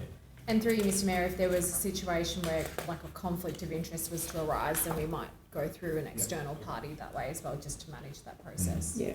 So any type of debt collection, even if we are outsourcing at the moment, it actually gets added onto their. Yeah. So it's recoverable. That's right.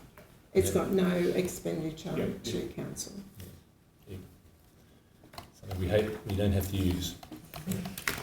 Any more comments, questions, councillor? Once again, to all the rate staff, thank you very much for all your hard work. It's a good result, and if we can keep that well under that 10%, which is the OLG benchmark, it's a good result for the council. And every dollar that's outstanding, basically, as I said, with the interest components, you can see how much money we make in the interest, has a knock-on effect. We try and keep it as low as possible. Very good. So all those in favour of that recommendation, councillors, raise your hand, please. Anyone against? Thank you, councillors. Next we move on to the QBRS Quarterly Business Review Statement. The recommendation here that Council notes and receives the financial year 2025 Quarterly Business Review Statement, Quarter 3. The Council revotes $43,908 from governance, licences, conferences, memberships and applies it to corporate administration services for re-evaluation costs. Once again, it's a good quarterly review. I'll just ask the acting, move and second. Sorry, we have a move and second that. Councillor Rolls and Councillor Gorman, thank you very much. Now ask our CFO to present the quarterly business report, please. Thank you, Mr Mayor. I take the report as read. For your awareness, within the general fund, user charges and fees are above expectations by 251% due to the revenue of the Road Maintenance Council contract that we have with Transport for New South Wales. As this was not allocated in the 2025 operational plan due to Transport for New South Wales not approving the work. So that's why we've got such a large increase upon budget.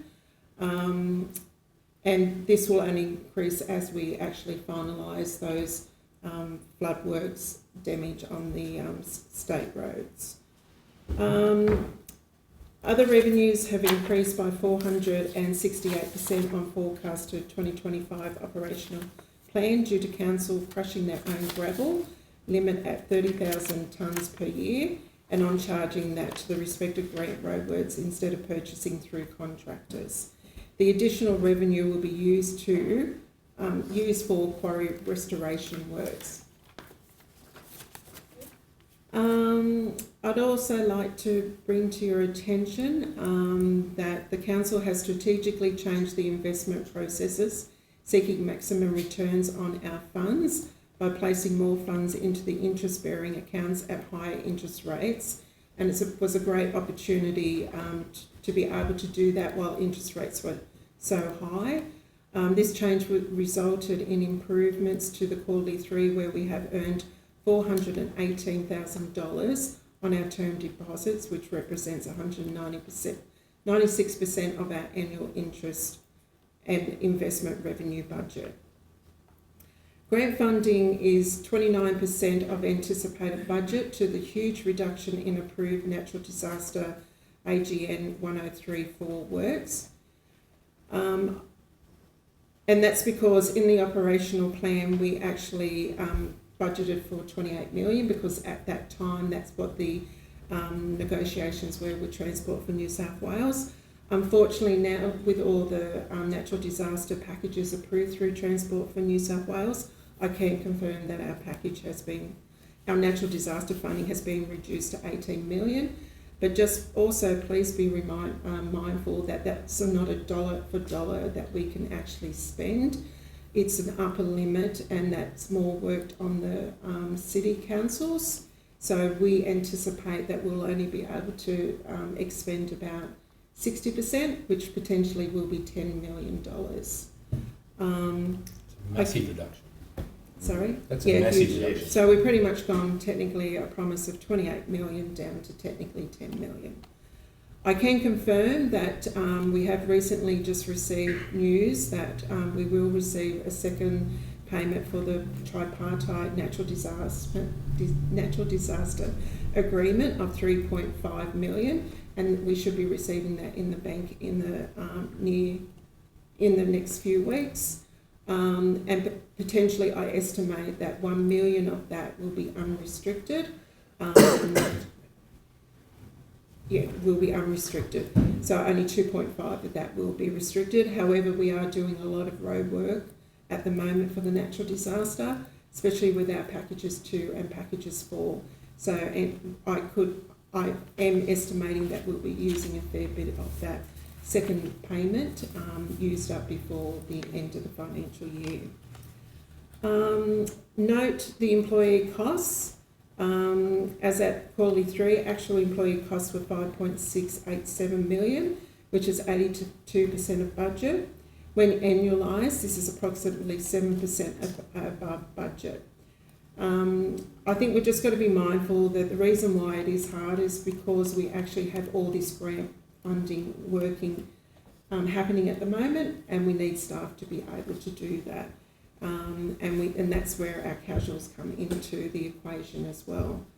Materials and contract costs are still low as at quarterly 3, with only 24% of the budget being spent.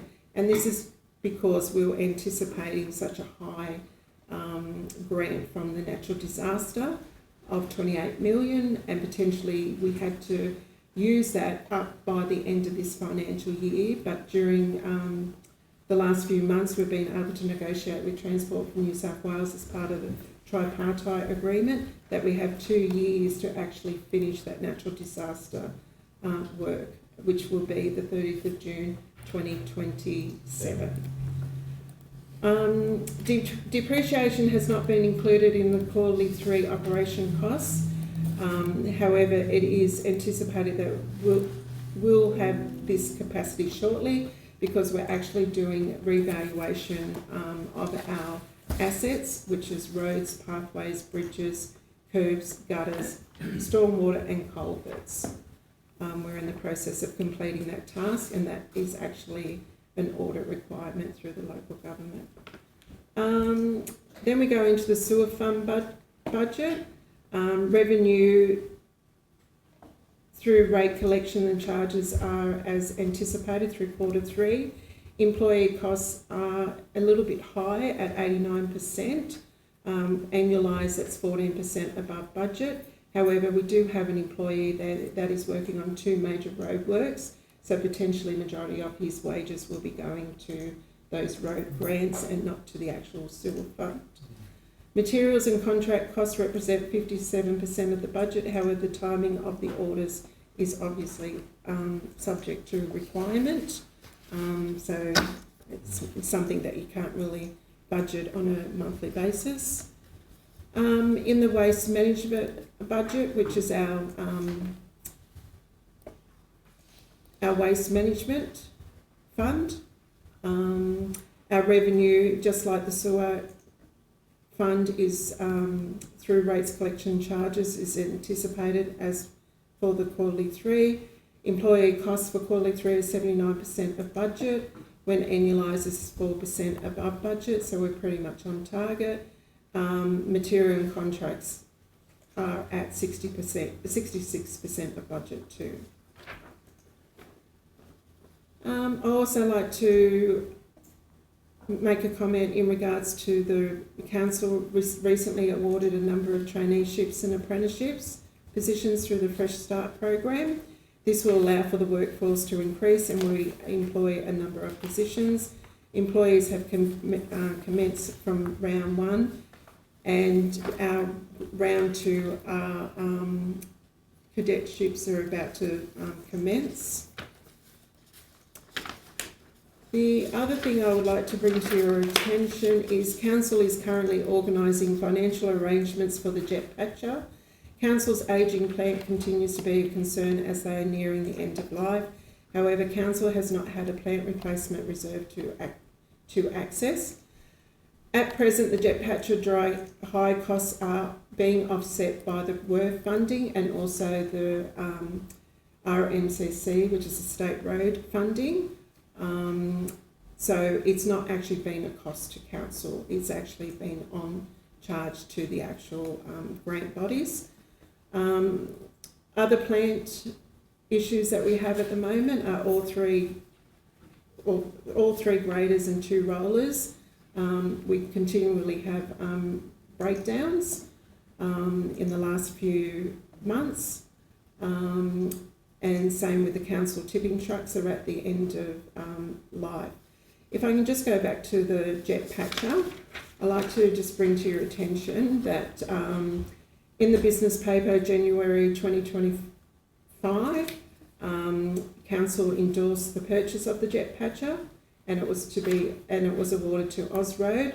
Thanks to the Director of Infrastructure, he was able to negotiate being able to get that jet patcher that we're currently purchasing, and we will be receiving that jet patcher on council grounds Friday next week, I believe, which is great news. I'd also like to bring to your attention that with this new jet patcher, we will be charging out the rate of $308 per hour, which will obviously be offset against any grant funding or any private works that need to be done in regards to that new plant that we've just purchased. Okay, where do I go from here? I'd just also like to highlight the revotes within the Roads to Recovery. So 43,000. we just acquitted the Fixing Local Road Round 3, Greenthorpe and Kurrawappa. We had a council contribution that we had to have as part of the eligibility of the grant. And we also had a slight overspend of about $35,000 in regards to this project, and that was in regards to the actual final stage of not being able to do the final seal in front of the GrainCorp gate. So as goodwill, we've been able and been successful to get this funded through our Roads to Recovery program. Hence why we've got a different variance in each of the projects in order to get that council contribution through. The other one I would like to bring to your attention is the Regional Emergency Road Repair Fund. This is just to highlight that we've had to move some of our projects a lot earlier with our roadworks to work around with other grant funding. So the Melrose Street gravel resheeting and the Stock Road gravel resheeting, that was completed in this current financial year and not next financial year. And the same with Goolagong Road and Mary Gilmore Way, because we're currently doing a lot of natural disaster work. We needed to bring this forward to this current financial year. I might just quickly go through all the projects. The capital program.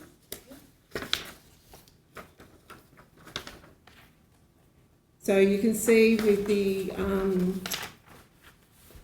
State and National Highway Program, which is the Roads Maintenance and Council contract. To this date, we have completed $2.4 million worth of roadworks, and we've claimed and received 100% of that. We actually have 3.6 million, roughly. They're nearly completed. There's just a little bit of work to be done, and that 3.6 million roughly, we've claimed that, and we've also received that funding. The remaining work that needs to be completed on this work is roughly 1.9 million. Some of that work is only just starting now. There is one road that is about 50% of the way through, but we project that we'll be able to get at least maybe $1 million out of that before the end of the financial year. And unfortunately, the remaining will come through in the first quarter of the next financial year.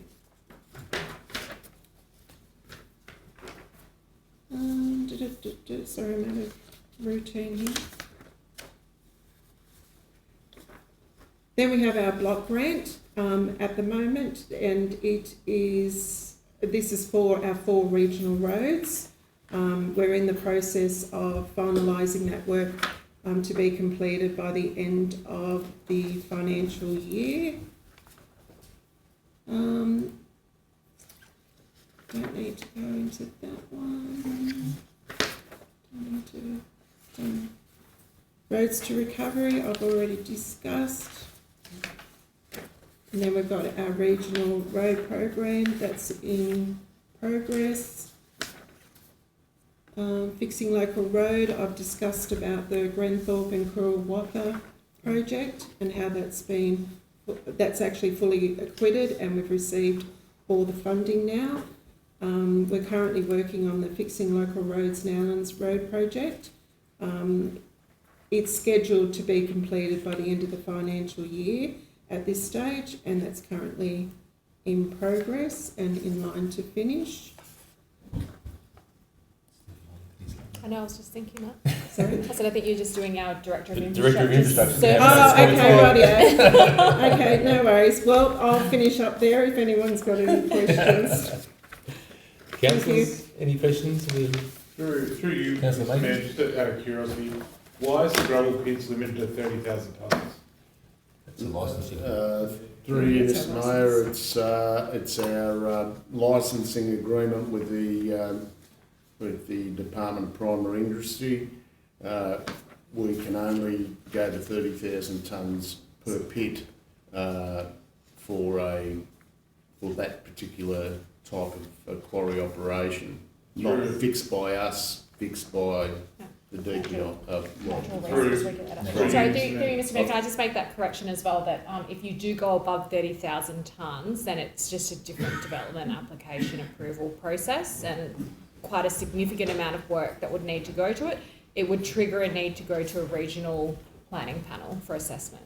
Through you, how quick we'd use that fairly quickly, 30,000 tonnes?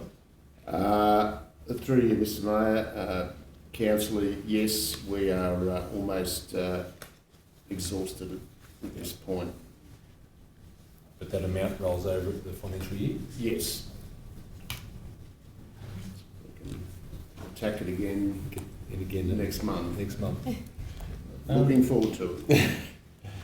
I mean, obviously that's a great program which we've never adopted before, and that's all the staff should be proud of themselves for that. It's given us another revenue source, which is really, really good, which we didn't have previously.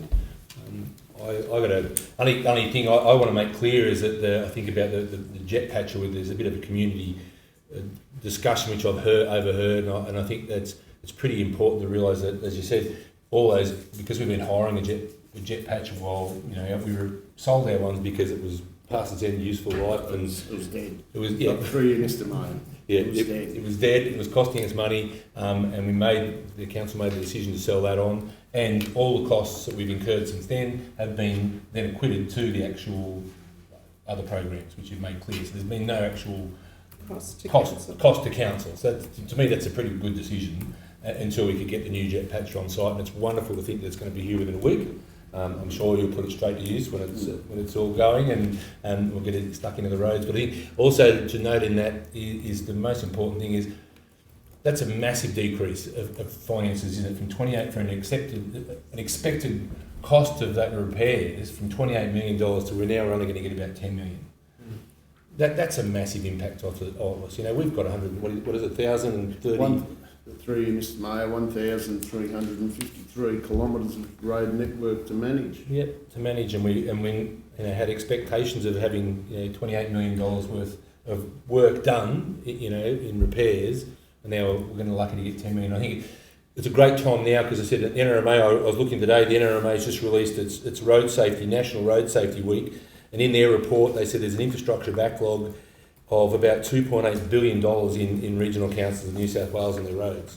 And that's come from the NRMA. We're part of that. We're one of those councils that have that infrastructure backlog, and we need more support to get those roads done. We're the heart and soul of New South Wales, and the amount of traffic comes through and the amount of, wheat and barley and agricultural products that go through our shire and the impact we have on the government, how much money within the region is a great thing, and we need to start, recognising the fact that those roads are so important. So that's such a big decrease in what we expected. It's massive. Through you, Mr Mayor, if I can make a comment, just because I think if anyone was watching the live stream, they go, how did we get it so wrong? It's actually a issue that's impacting all of the councils in terms of the prediction of upper limit and also how much damage is passed off as natural disasters, and then Transport for New South Wales and the Reconstruction Authority basically then de-scoping what they considered as natural disaster deterioration or damages. So I think I just needed to make that note that it's not just impacting our council. No, I wasn't suggesting there was an issue with the staff. I was suggesting that the funding bodies are not giving us enough money, basically. Yeah. That's all.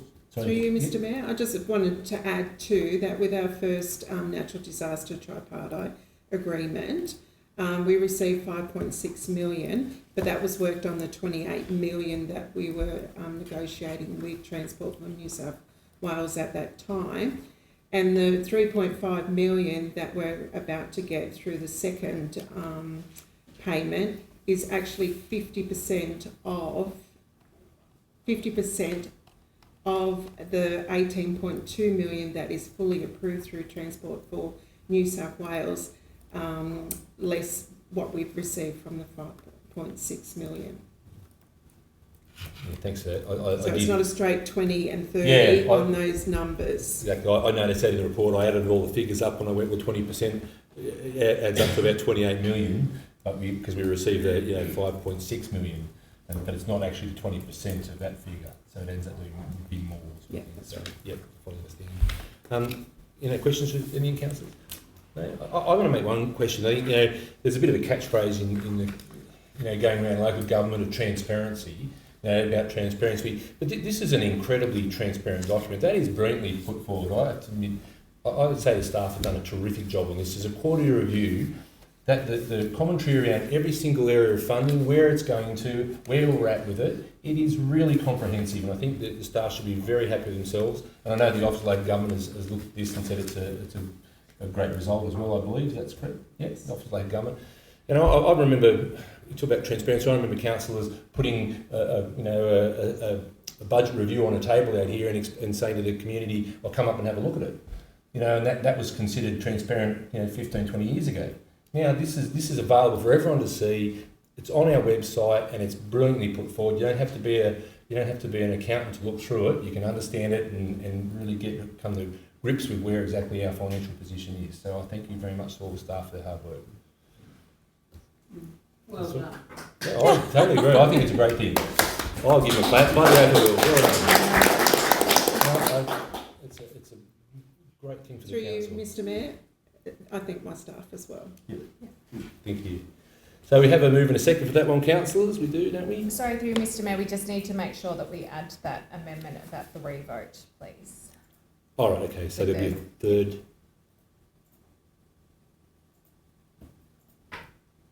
Oh, that we accept the revote of the 34,000? No, the revote with the capital program, which is now covered. Can you just remove that screen, please? Just getting there. council revote capital Okay, program yes. Roads to Recovery and Regional Emergency Road Repair Fund and the Natural Disaster AGRN 1034 as outlined in the attachment. Obviously, I can't move that amendment, That's and all right. councillor will have to. Yes, that's okay. So we've got Councillor Neil and Councillor Rolls. Do you accept those amendments, councillors? Yes. Thank you. That way we don't have to ask for a vote then. So that now becomes a motion. So we've got 1, 2 and 3. I can read it. You're all right. There's no hurry.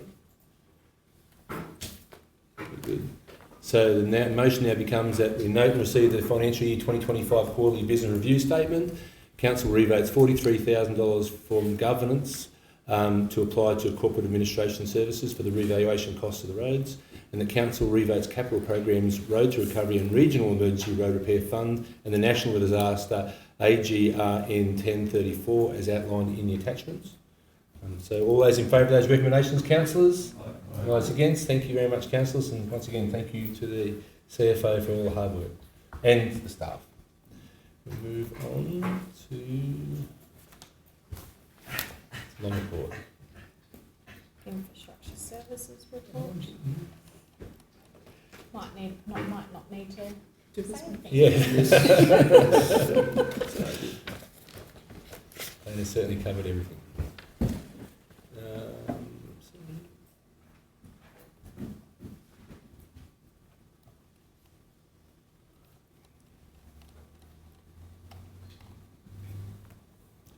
I'm getting there. 162. Have a page number. All right. That's quicker. 162. Number 12, Infrastructure Services Report. The council received and note the infrastructure information provided on the infrastructure works completed in April 2025 and plan work for May 2025. Move in a second, councillors. Yep, Councillor Montgomery and Councillor Macon. Sorry. Thank you very much. I'll ask our Acting Director of Infrastructure Services to present this report, or what's left of it. Through you, Mr Mayor. I just want to note that I was enjoying annual leave during April, and when I returned, I will give you this report. Very quickly, I'll just go through the packages. The P2 package for unsealed roads, the team did a great job, 92% complete with only a few roads left. Package 3, final road is left to do to complete that package, which is sealed roads by contractor. Package 4, again sealed roads, almost 92% complete. Package 5, well, we've just got that one, so our engineering team are planning the work, and we'll be going to tender next financial year. Package 6 is unsealed work, and our team is 90% complete there. And package 7, which we just got for the sinking culverts, our teams are planning works there, and we'll call tenders next financial year. Can I ask you just to expand on that package 7, if that's all right? So certainly. Just a quick. So we just received the funding for it. So or the agreement, sorry. We've received the funding. Off the top of my head, I think there's only, unfortunately, about it's 14 to 20 culverts that they've nominated for us to repair. Now, obviously, we've got a lot more than that. But we'll attack those that they've approved the funding for, and if we can do any more than the scheduled work, obviously we will. And they're spread out all over the Shire? They are spread out all over the Shire, and that'll be probably a function of our people being able to do some of it and contractors doing the other. Upgrade on major works. Nowlands Road, again, is proceeding very well and is due to be completed by the end of June. A Ramagong Road culvert, again, same thing, local contractor, well, they're both local contractors, doing a great job at the Ramagong Road culvert. That is expected to be completed, the concrete works by early June, and then our team's road team is already on Ramagong Road, starting to grade that towards his finish work, and there'll be a burst of major work to reshape the road around that new culvert. And 3rd Street, Quandiella, the curb and gutter works, we've got requests for quotations called. I know that's tight to finish by the end of June, but we'll see what local and non-local tenderers can do for us in that regard. Parks and Gardens works are continuing, as you can see, around the Shire. Village maintenance is happening. Plant report is there. I mean, the mechanics have been busy fixing stuff as usual. Biosecurity work, the team there have been spraying and doing control measures around the Shire. Now that it's getting a bit cooler, I gather some of that work will reduce and they'll divert to controlling suckers and other dramas around the Shire.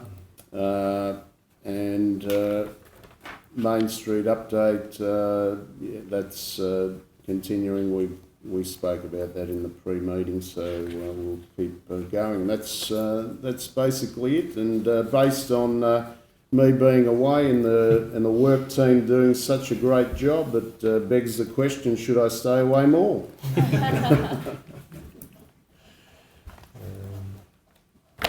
With the sucker control, that just comes out of our.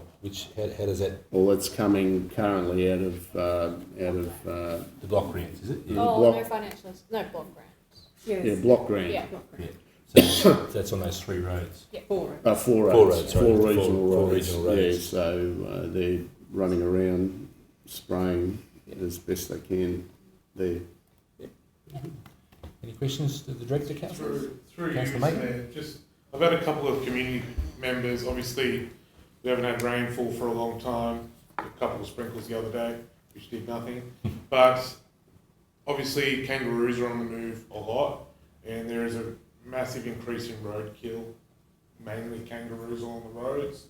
Is there a process that the community to be aware of to get these cleaned up in a not quicker, but a fashion? Because prime example, I'm just going to use this example because there was 2 dead kangaroos on Goolong Road, which were quite large, and they were in the way of traffic, obviously with big trucks and everything going through cars. Is there a process that the community might not know about to get them cleaned up, taken away, whatever the process is? Through you, Mr. Mayor, I was one of the people that hit a kangaroo last week on the way to Cowra, going home early Thursday morning. I did drag it off the road at 5 a.m. But the process is, I mean, if it's a road issue, I mean, the community call into council, and if it's on the highway, Phil and his team will go and look after it and ideally drag it off the road, because that's all they can do in their immediate thing. I mean, if we've got a backhoe or something working in the area and suitable traffic control, we could possibly try to get rid of it and take it to the tip. But as you've alluded to and seen, we get them off the road at this point in time. So through you, I've been doing a lot of work out of town, and I've seen a massive increase over the last couple of weeks. Along the roads, and obviously, unfortunately, doing damage to people's cars as well. But obviously, community obviously don't want further damage by them just being there. Well, I think through you, Mr. Mayor and Councillor, I think the team have been pulling them off the road as quick as they can. Yeah. But if through you, Mr. Mayor, if the community weren't aware that they could call. If they let us know, we act upon it as quickly as we can. So the process is to call to the front desk, or then they ask for the engineering department, or they just leave a message with the front desk staff? Front desk, and either way we get that message. Beautiful, thank you. Thank you. Any other questions to the Director, councillors? Yeah, through you. Yep, Councillor Neil. Yep. The Bogong Dam restoration project, how are we going back? That report's supposed to be out at the beginning of the year. Just seems to be a big wait. Yeah. Well, through you, Mr. Mayor, we are our project manager is dealing with public works, and there's a lot of data that they're collecting, and to compile that report, I realise they're late. They have informed us that they are running late for whatever reason, internal staff or something, but yeah, that report hopefully will reach us. More famous. I don't know. I'll take that on notice, because if I say early next year, I could have egg on my face. So I don't know, but I'm expecting it probably early in the new financial year, and then it'll go to the Bogalong Dam Committee. Thank you. Councillor Rolls? For you, Mr. Mayor, you touched on it earlier. Daniel's report, but I just want to thank Anthony for his involvement in the new jet patch truck as well. Sorry if I didn't. It's through you, Mr. Mayor. It's a combined effort between, as everything is in the council here, between Dana's finance team and the engineering team. Not just me, the other engineers we've got working in unison to try to come up with the most efficient decision we can for all things associated with council works. And some of those decisions have to come quickly when you have a piece of equipment that fails. You know, you can do your best for maintenance. I think it's worked well in that we only approved the purchase in January and we'll get delivery within May. That's very contrary to unfounded public opinions that are around, which are outlined the 12 to 18 month period. So, yeah, just needs to get to everyone involved. We did pull a few strings, Councillor Rolls. I think you pulled a rabbit out of your hat. Anyway. Very good. Yeah, very good. So any other questions or comments, councillors? No? No? I'll put those recommendations as written to the meeting. All those in favour? Report. And all those against? Thank you very much, councillors. And thank you, the Director, for your report. We move on to 13, the Environmental Services Report, which is the Weddin Shire final draft bushfire land map. The Council notes information in the report of the final draft bushfire prone land map for the Weddin Shire. And the Council places the bushfire prone land map on public exhibition for a period of 28 days, inviting feedback from the community. In the event that submissions are received, a further report will be prepared for Council with any details of the submissions. If no submissions are received, Council will endorse the final map and refer to the New South Wales Rural Fire Sector for the certification process. I'll just ask the Director of Environmental Services, Mr. Sheen, to present this one for us. Thank you. Oh no, we'll have to move in a second. Moved by Councillor Neil, thank you, and seconded by Councillor Macon. Thank you very much. Mr. Macon or Parlet? Macon, that's right. Thank you, Mr. Mayor. So, yeah, the purpose of this report is just to present to councillors and the public the final draft bushfire prone land map for our shire. So it's been prepared by the New South Wales Rural Fire Service in conjunction with Council. The Environmental Planning and Assessment Act essentially requires Council to request the Commissioner of the New South Wales Rural Fire Service to develop a bushfire prone map for the areas which are designated as bushfire prone. So we've got a current map which is within our LEP, which is within attachment 1 within the report. So it was overdue for to be redone. So we've gone through the process to redo that map. Now, councillors and the public will notice that the new map obviously has a lot more colour on it. So the reason for that is that the Australian standard around the classification of vegetation classifications has changed since the original map. Vegetation category number 3 has been introduced, which relates to grassland. So There's about 80% of New South Wales now will be bushfire prone. The old map, it was contained to that sort of heavily timbered areas. Now, besides probably some of the villages and Grenfell, the rest of the Shire will be designated as bushfire prone.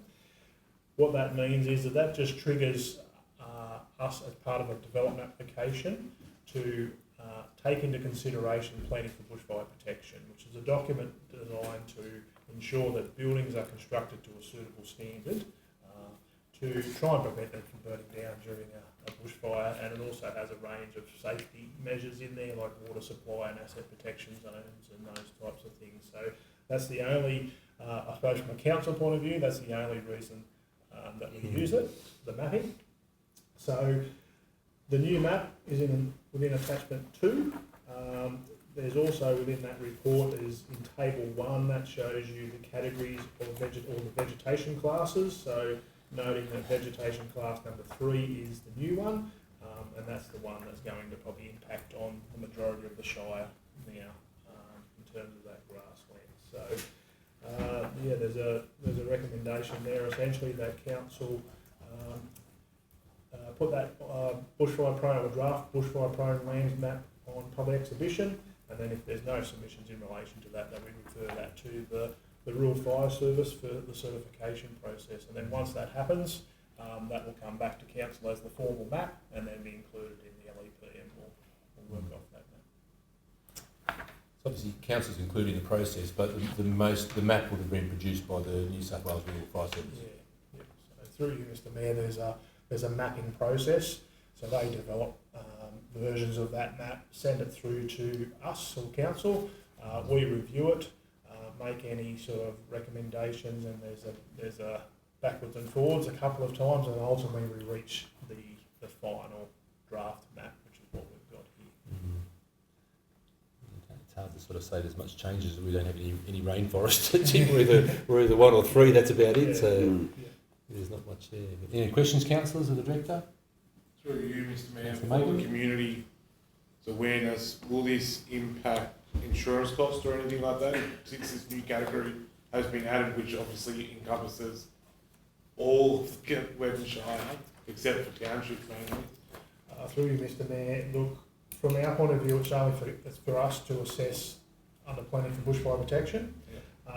It's up to individual insurers as to how they will deal with that. I imagine that even if you aren't mapped, that individual insurers may determine that your property is bushfire prone, depending on where you're located. Similar to flooding, I suppose, that we know these days. So, but the purpose of this map is really just for council, that trigger for us to do the further assessment under planning for bushfire protection through that development application process. But also, I suppose the mapping does highlight to people when they're purchasing properties, it identifies that it is bushfire prone, so they need to consider that when they're buying a bush block or a block out of town, essentially. Very good. Councillor Gorman? Through Mr. Mayor, that means that overall our Shire is much more high risk for bushfires, and as a result of that, is there any compulsion, say, for people to reduce the undergrowth and that sort of thing on their properties, or they're not putting any guidelines in on how we can protect ourselves? So through you, Mr. Mayor, I suppose the risk is already there. It's just that we're mapping it.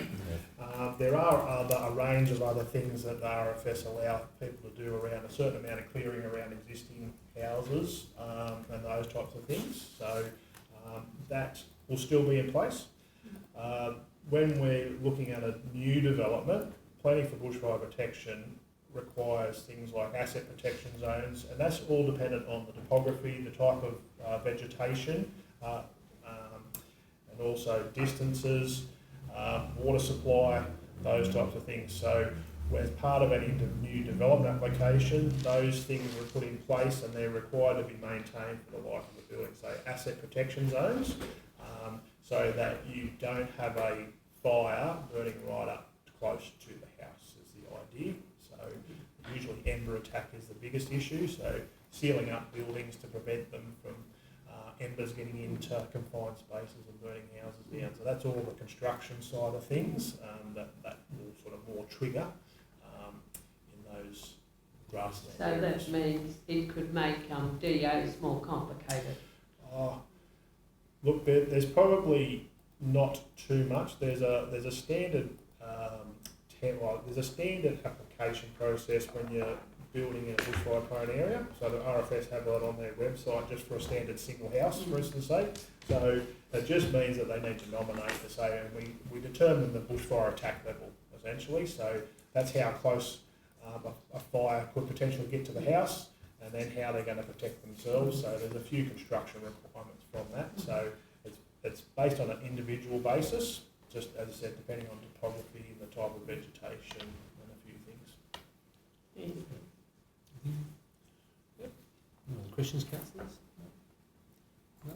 Very good. I'll just put that one of those recommendations there that council makes the bushfire prone map and places it on the final draft on public display for 28 days and inviting feedback from the residents. And any submissions received will be brought back to council, and if not, we'll adopt the policy as written. So all those in favour of those recommendations, councillors? Thank you. All those against? Thank you very much. All's moved. Next we move on to the Director's report on development applications, construction certificates and complying development certificates. Have a mover and a second for that one, councillors? Yeah, moved by Councillor White and second by Councillor Macon. Thank you very much. Ask the Director to present this one. Thank you, Mr Mayor. So, yeah, item 13.2 is just providing a list of the development consents and the construction certificates which were issued during the month of April. Just for noting. Noted. No questions, councillors? Any of those? No? No, so I'll put that one to the vote just to note that one. All those in favour, please note that report. Thank you. All those against? Thank you, councillors. Next we move on, that's it. Then we move on to, I believe, 14, any delegates reports? The late report. Oh, sorry, the late report, yep. So we move in, can I please have a mover and a seconder to receive the late report? We'll receive, please, yep, Councillor Gorman and Councillor Montgomery, thank you very much. All those in favour of receiving the late report, please? All those against? Thank you, councillors. I'll ask the Director to speak on the late report, which is a proposed amendment to the planning proposal, which is some reclassifications of community land to operational lands.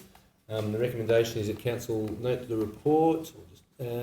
Council endorses the removal of site 7, being lot 133 DP 108144 Stan McCabe Drive, Grantville, from the current planning proposal, which is currently lodged with the Department of Planning, Housing and Infrastructure. And 3, that council endorses a separate planning proposal being lodged with the Department of Planning, Housing and Infrastructure for the reclassification of lot 133 DP 1081488 on Stan McCabe Drive, Grantville, from the community land and to operational land, including removal of its public reserve status. Thank you. So we can have a mover and a seconder then for that, councillors. Yep, Councillor White and Councillor Rolls. Thank you very much, councillors. I'll just ask the Director to present this late report to us. Thank you, Mr Mayor. So, as council would be aware that a planning proposal was approved by council to send off to the department to reclassify, with the proposal to reclassify 16 allotments owned by council from community land to operational land. So as that was sent off to the department in January, they have contacted council last week just to identify that site number 7, because it contained a public reserve, there's a further process that that has to go through, and it actually needs to go right through to get the governor's approval. So that was likely to extend the assessment time for the whole planning proposal, including the other 15 allotments, by a considerable time frame, so probably in excess of 6 months. It was suggested from the department that council may want to consider separating the planning proposal and separating lot 7 off and doing that as an individual planning proposal. So that would mean that the 15 remaining allotments could go through the current process, and that's likely to result in a quicker process, a gateway determination hopefully. So the gateway determination is just an initial check from the department to say, look, yes, it's fine to keep going with the proposed planning proposal. It doesn't give any approvals at that stage. We obviously still have to come back to council, and we have to go through a whole community consultation process as part of that. So this I suppose the intention of this report is to say, well, look, if councillors agree, is to withdraw site number 7 from the current proposal and develop a individual proposal for that site, which will allow those other 15 sites to hopefully progress quicker. There will be a slight increase, so there's no actual fee for us to lodge a planning proposal with the department. It's just the cost of us obviously developing the planning proposal normally, so we do that in-house. We can do that within our current sort of budgets and our current resources. There will be a slight increase in terms of the community consultation costs. So for the community's awareness, as I said, if this goes through the gateway determination, that is just a first step. It's just a proposal. There is a whole community consultation process where the community can have their say as to whether they agree or don't agree to any of those sites progressing any further. So as part of that, there's also a public hearing process as well. So there will be a slight increase, because obviously we'll have to do that twice rather than once. But it is recommended that we withdraw site number 7 and do that separately, as I said, so the remaining 15 can progress through the process. But a lot of the work you've already done on site 7. That's right. So, yeah. So in the report, I've sort of said it's essentially we'll be just dragging out the information that we've already got in the current planning proposal for site 7 and just putting that in a separate document and relodging that with the department. Very good, councillors. Yes, Councillor Gorman? Through the Mayor, does that mean that all of these blocks will be potentially residential in the future? Or are you looking at the bigger ones, say, being more industrial? So through you, Mr. Mayor, there's actually no change to zones with those. All it is just the classification of the sites. So classification, you've got community or operational. If council does it by resolution or within a certain time frame, I think it's 3 months from memory, of purchasing a property, it automatically becomes community land. So the problem that we have is that we don't, we've got residential allotments, where we've got current houses and we've got the units that council owns in East Street, they're actually community land. So there's certain lands where they should actually be operational land. So we haven't, this is the first time under our LEP, we actually haven't got any of our council-owned land nominated as operational land, so most of it is actually community land. So the idea is just to change the classification of that, what can be done with it, not change the zone. That's a separate issue, which is obviously as part of the LEP review that will hopefully be undertaken. So some of that land, through the Mayor, would be privately owned? It's all council-owned land. It's all council-owned. Okay. Any other questions of the Director, councillors? It's pretty straightforward. Yeah, it's just taking the advice of the office really to remove it and put in a separate proposal to speed the other process up. That's all. Yeah.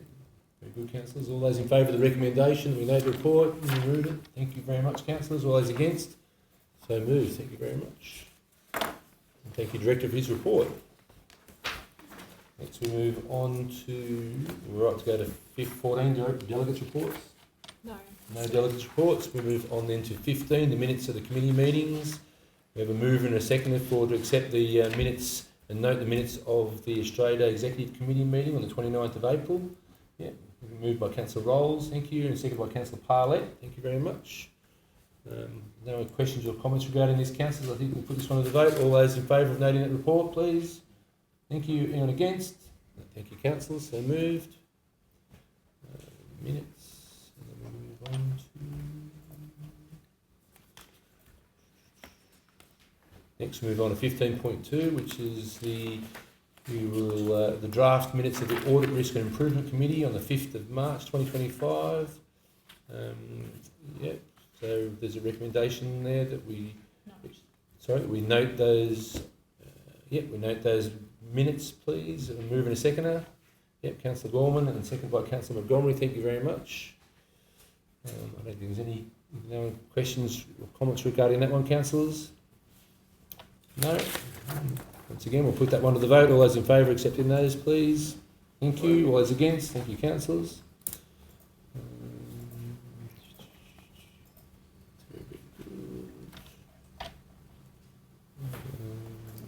I think that's it, is it? Yeah, no closed council. No closed council today, councillors. Very good. That being said, thank you, councillors, for participating tonight. Thank you for the staff, everybody, for all their hard work on that. And once again, thank you for Dana and her staff for incredible, I think, a terrific quarterly review. It was really good. So that being said, councillors, thank you very much. We'll have a move in a second to close the council. Yep, moved by Councillor Rolls, seconded by Councillor Neal. All those in favour, councillors. Thank you very much, and thank you, everybody.